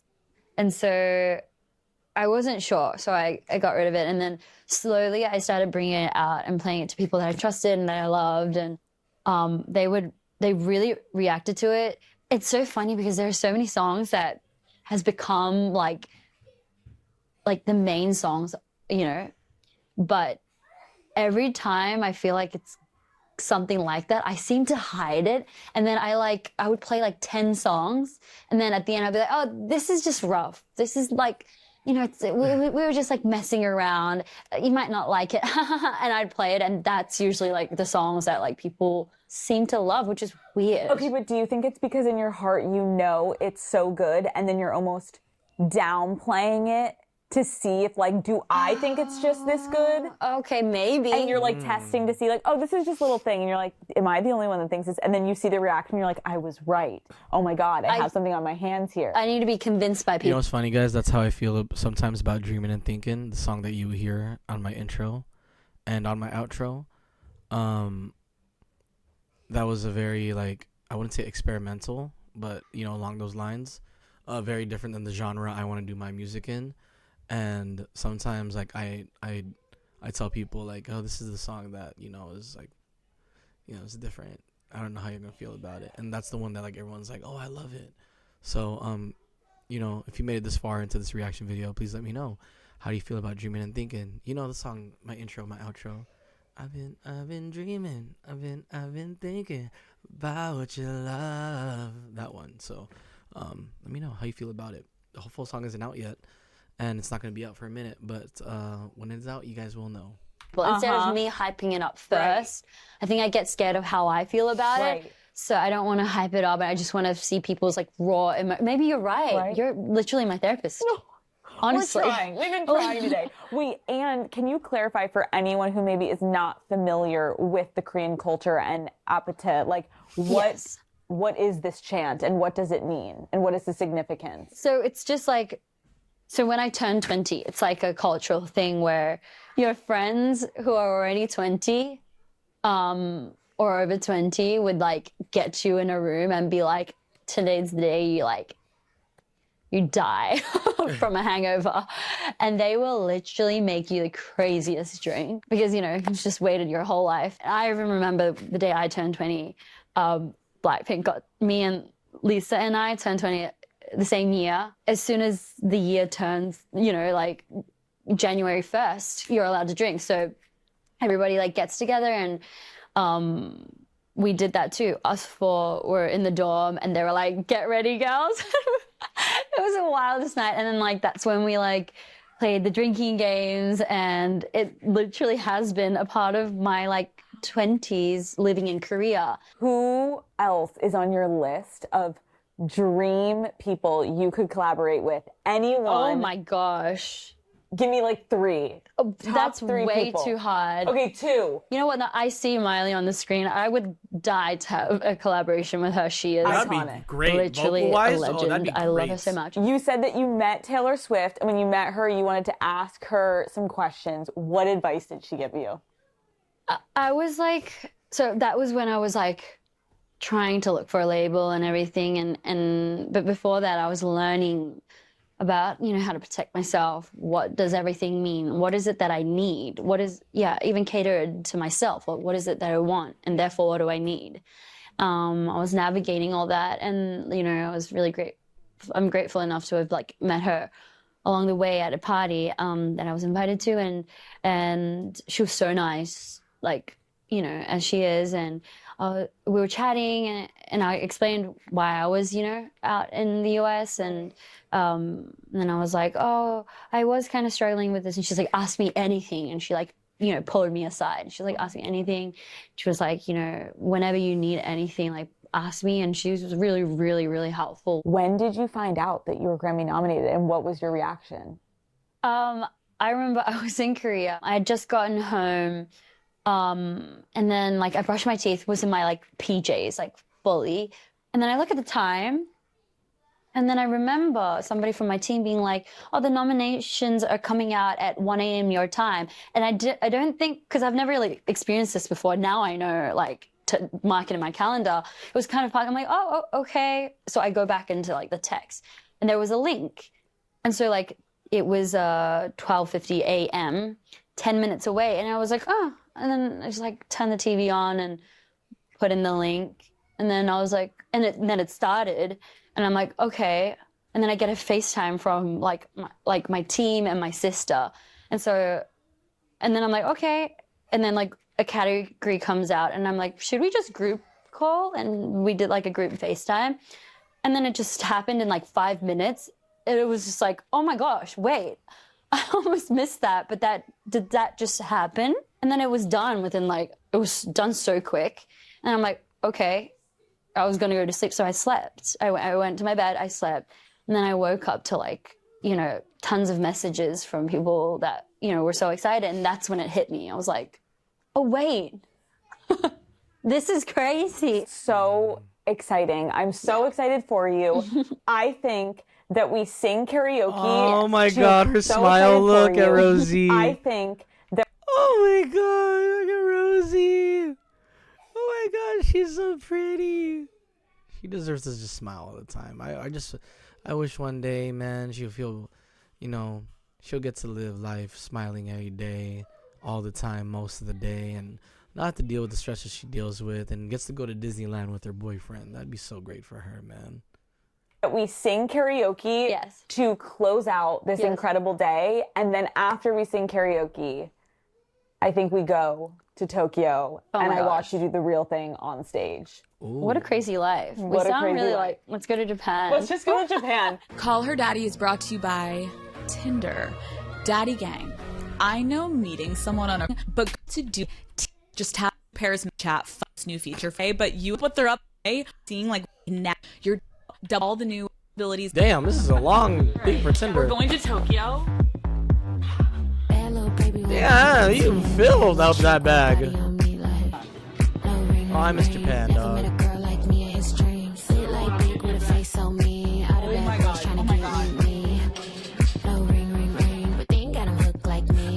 Alright, this turned into like, okay, so over here, I'm assuming this is like an Alex Cooper vlog right now.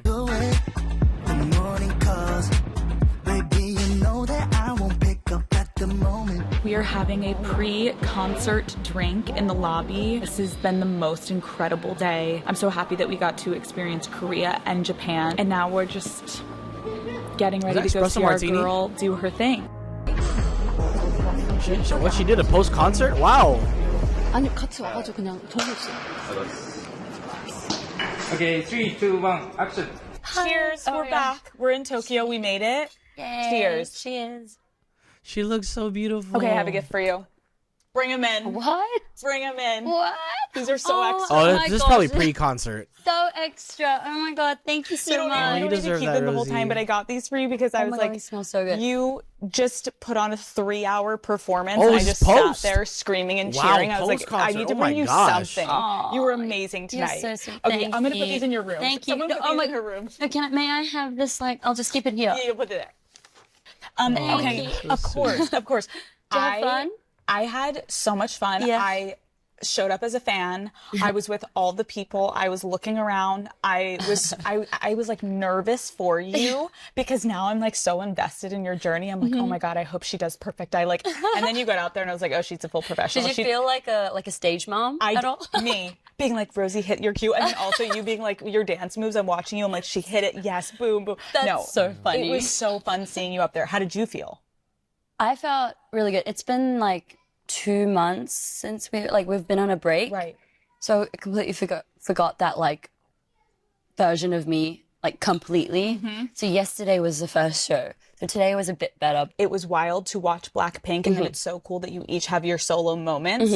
And when you went out for your solo moment, I was having another stage mom moment where I was like, oh my god, like toxic till the end. Yeah. I was like literally getting emo. I like almost started crying. I'm like, why am I getting emotional right now? Blackpink just announced a new album. Oh yes.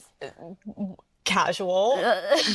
What can you tell us about it? Well, so it's an album that we've all kind of obviously come back from after that like year of exploring and all being our individual selves. And so I think it was like really interesting to kind of come back and see what was created after that. And so I really like all the songs there and I love them, including Jump, and which is already released, and we have like a fun collaboration that's coming up. Oh my god. And I feel like it. What'd she say? Fun collaboration.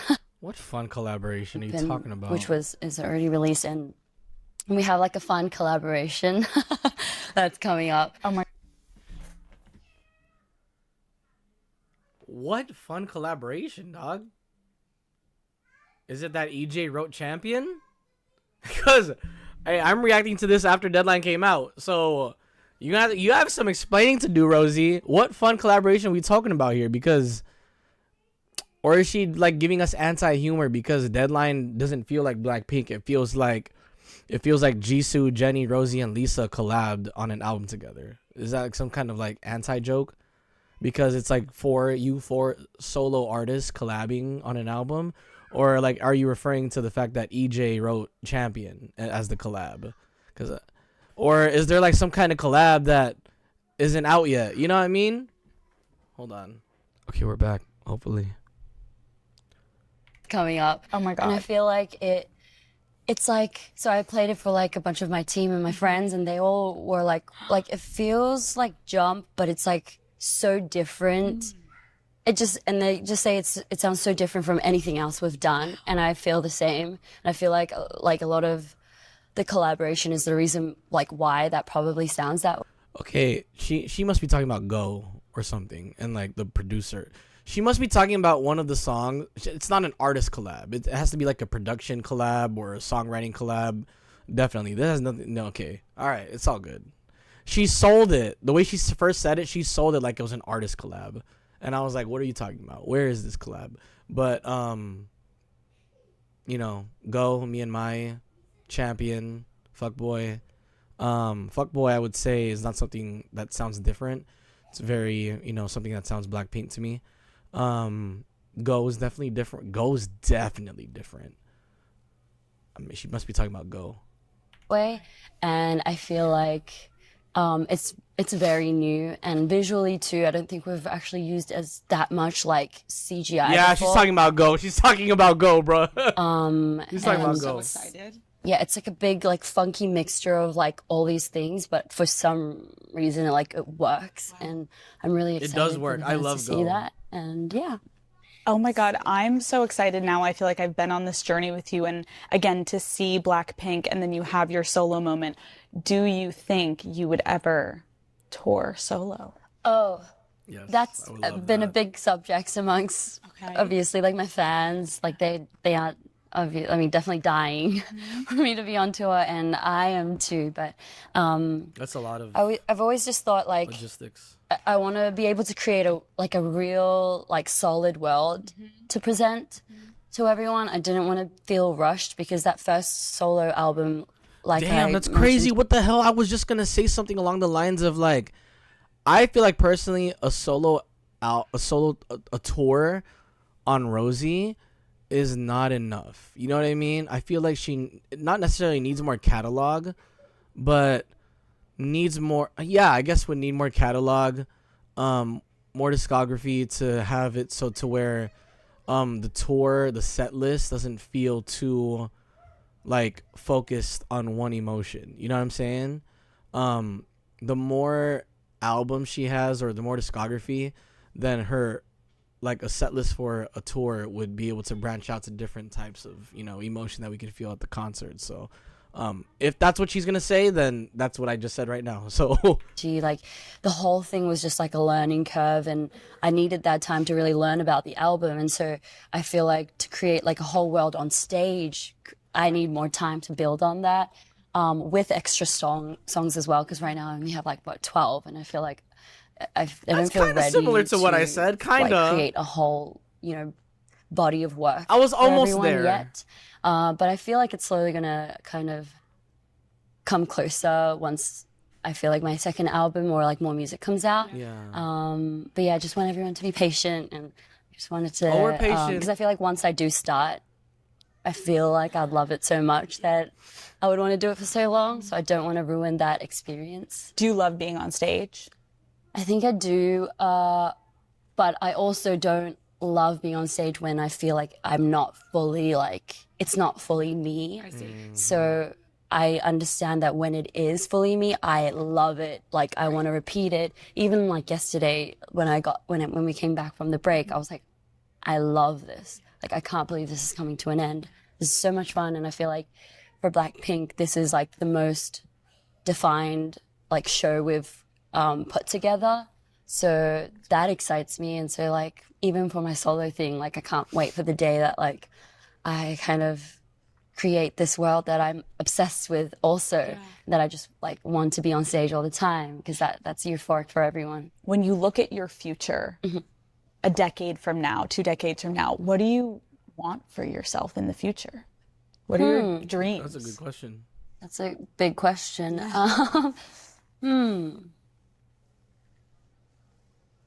I've now noticed that, like, I feel like when I was younger, like, it seemed really simple. Like, it's just like one dream, and then once I'm there, everything will be like, I'll be like so happy. I'll feel like I'm on top of the world, all of that. But I've noticed that there's just so much that goes to get to anywhere. And I've also noticed that, like, what I love changes. Like, my interests change, and what makes me happy is always kind of ever evolving. And so I feel like it would be hard to be like, I'd like it to be like this. But now, after everything that we've all lived through, I feel like, I hope at the end of like 10, in 10 years or 20 years time, I'm just at the place I want to be, and I've found what makes me happy in that moment, and that I'm peaceful. Whatever that means. Whether that means like I'd like to be, I would love to live like Beyonce, or I'd like to like you know, become an expert at embroidery, or I don't know, whatever it is, or I'd like to work at a hotel, and like whatever it is, I hope I'm like at a place that makes me feel inspired, creative. Excuse me, goodness gracious. One of the bobas just like went straight directly, like, you know what I'm saying? That's why I don't like it when I finish the drink before the boba. But then I'll feel bad. Like, I feel like I need to finish the boba. You know what I'm saying? Hopefully I don't choke again in front of y'all. And just peaceful. It's amazing. Yeah. To wrap us up, this incredible trip. No. I know. I'm like sad to say that. But we'll keep drinking after this. I think throughout this entire trip, I've felt so lucky to get to know you. I feel so inspired by you as a woman and an entertainer and as a person. But I'm curious.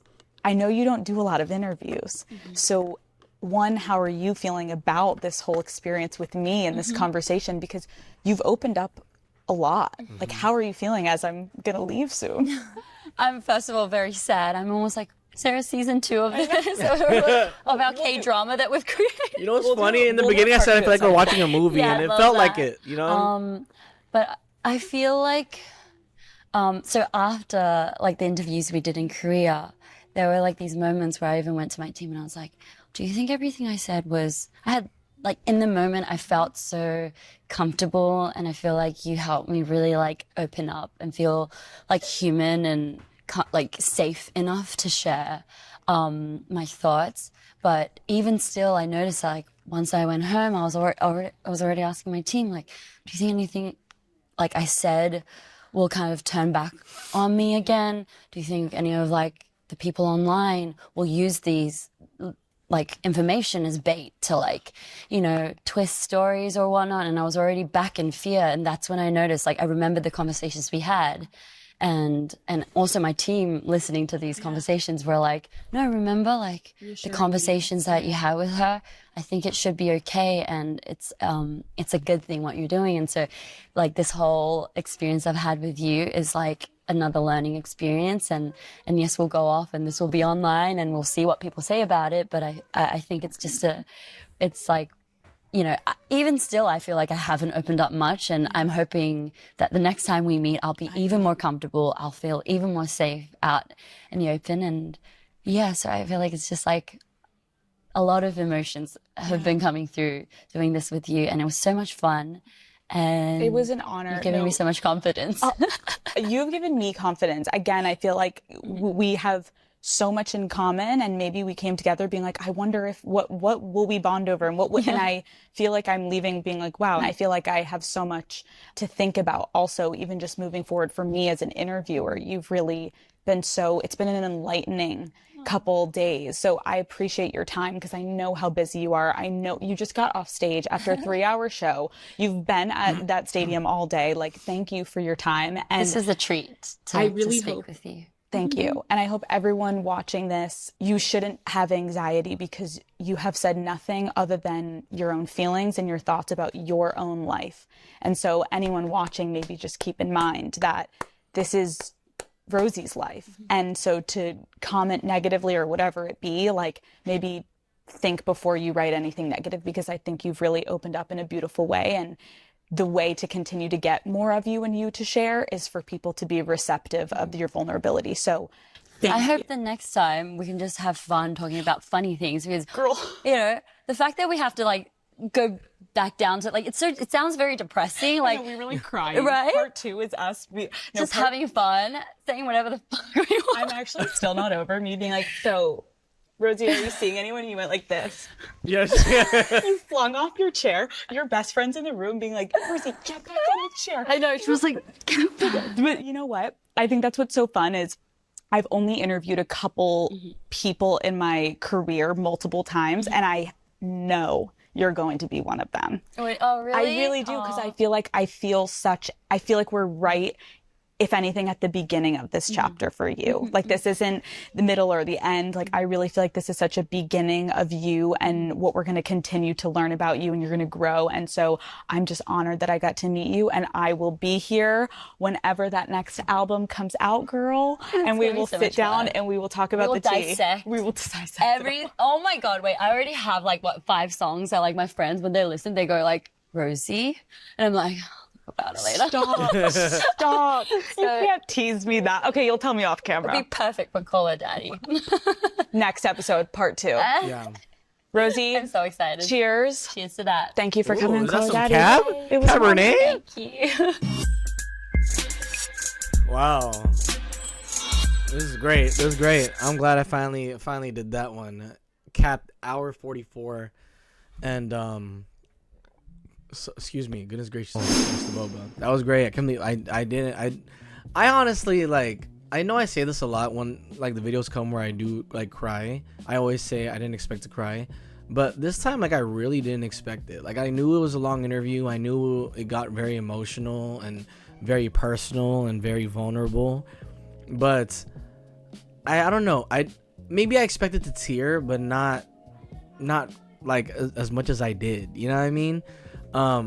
She got really real with us, and it's just sad because, again, like, in those moments where she was talking about her life and just the lack of freedom she has due to, you know, anonymity, it's like, it's sad because, you know, I think about other people that dealt and deals with the same issue. Honestly, I think it's on a different level with K-pop idols, you know.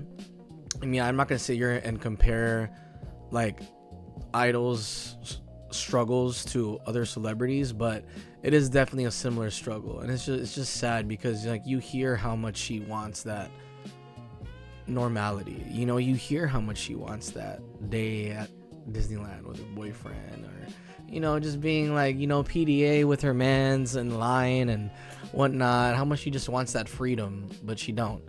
And it was sad. But I'm glad I finally watched this. And again, it was about like 8, I don't know how many interruptions it was, but we'll find out. This is gonna be a very, very fun video to edit, given all the random distractions. Go ahead and stay till the end because I kept some of them for like bloopers.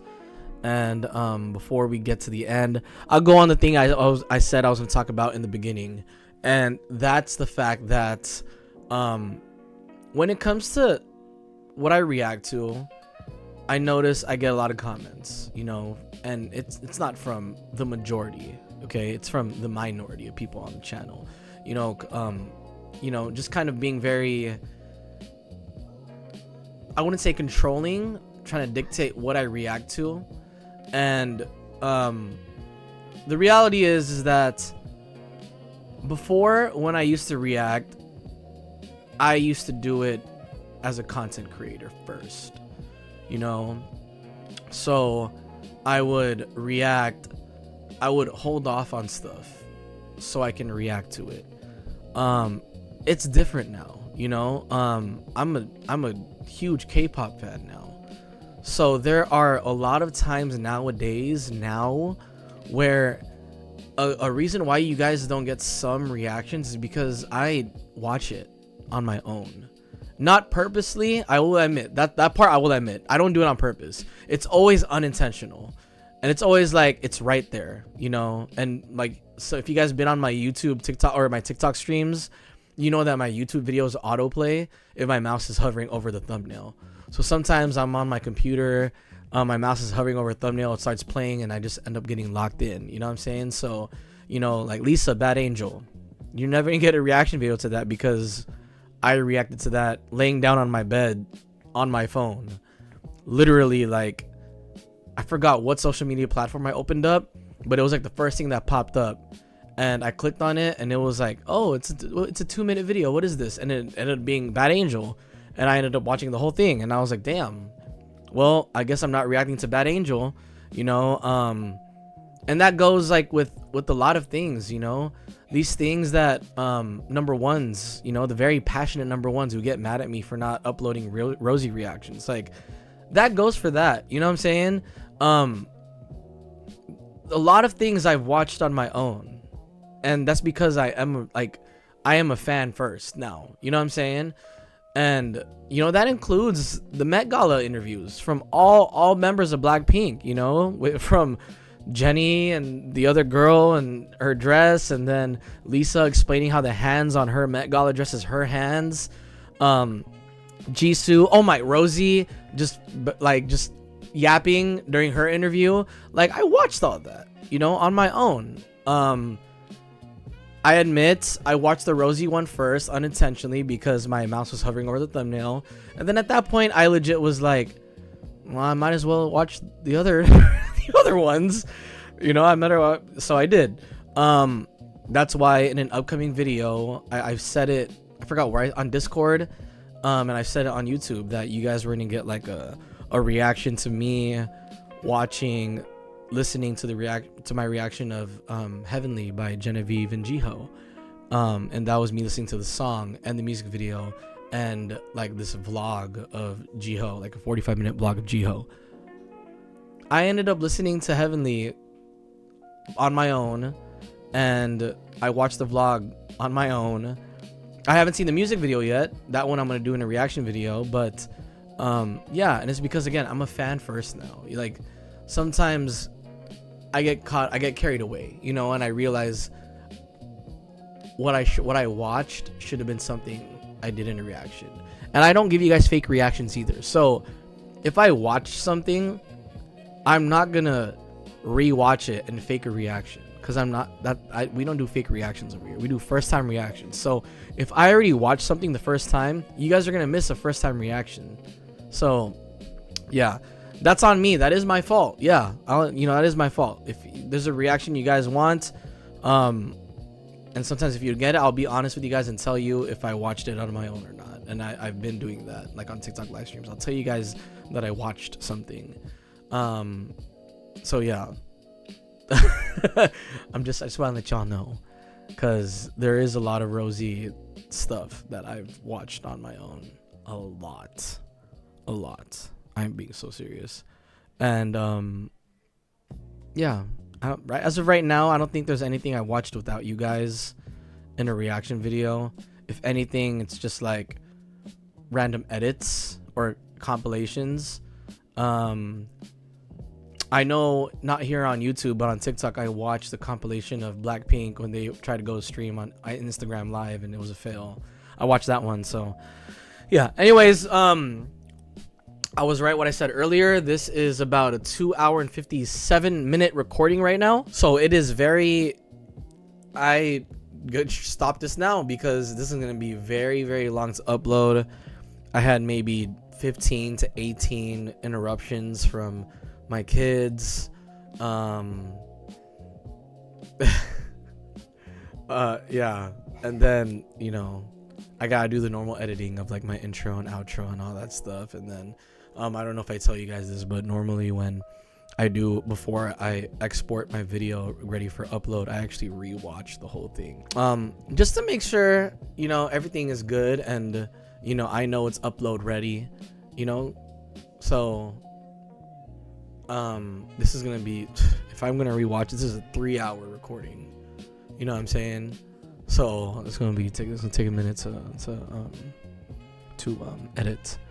And the good news is that this is gonna be like the first video, so don't worry, you guys. Yeah. So I gotta get going. Gotta start editing this thing, and that's it. I hope you guys enjoyed this reaction, and I hope you guys you know, come through for more. And yeah, appreciate you all. Much love. Be easy. Yeah, I'm recording.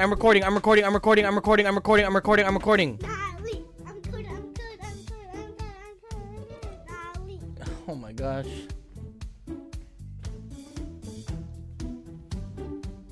Did you really come here just to be nosy? I love you too. You can't come here just for that. I'm still recording. The more you come, the longer it's gonna take me. Oh, okay.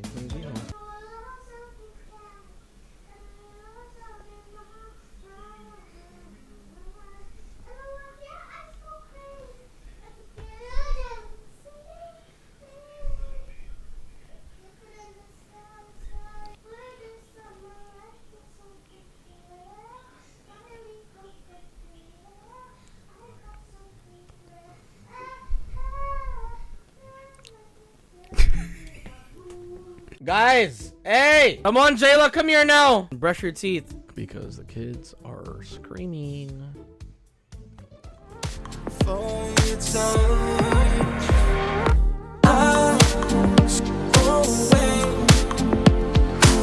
You got my heart, I said it from the start.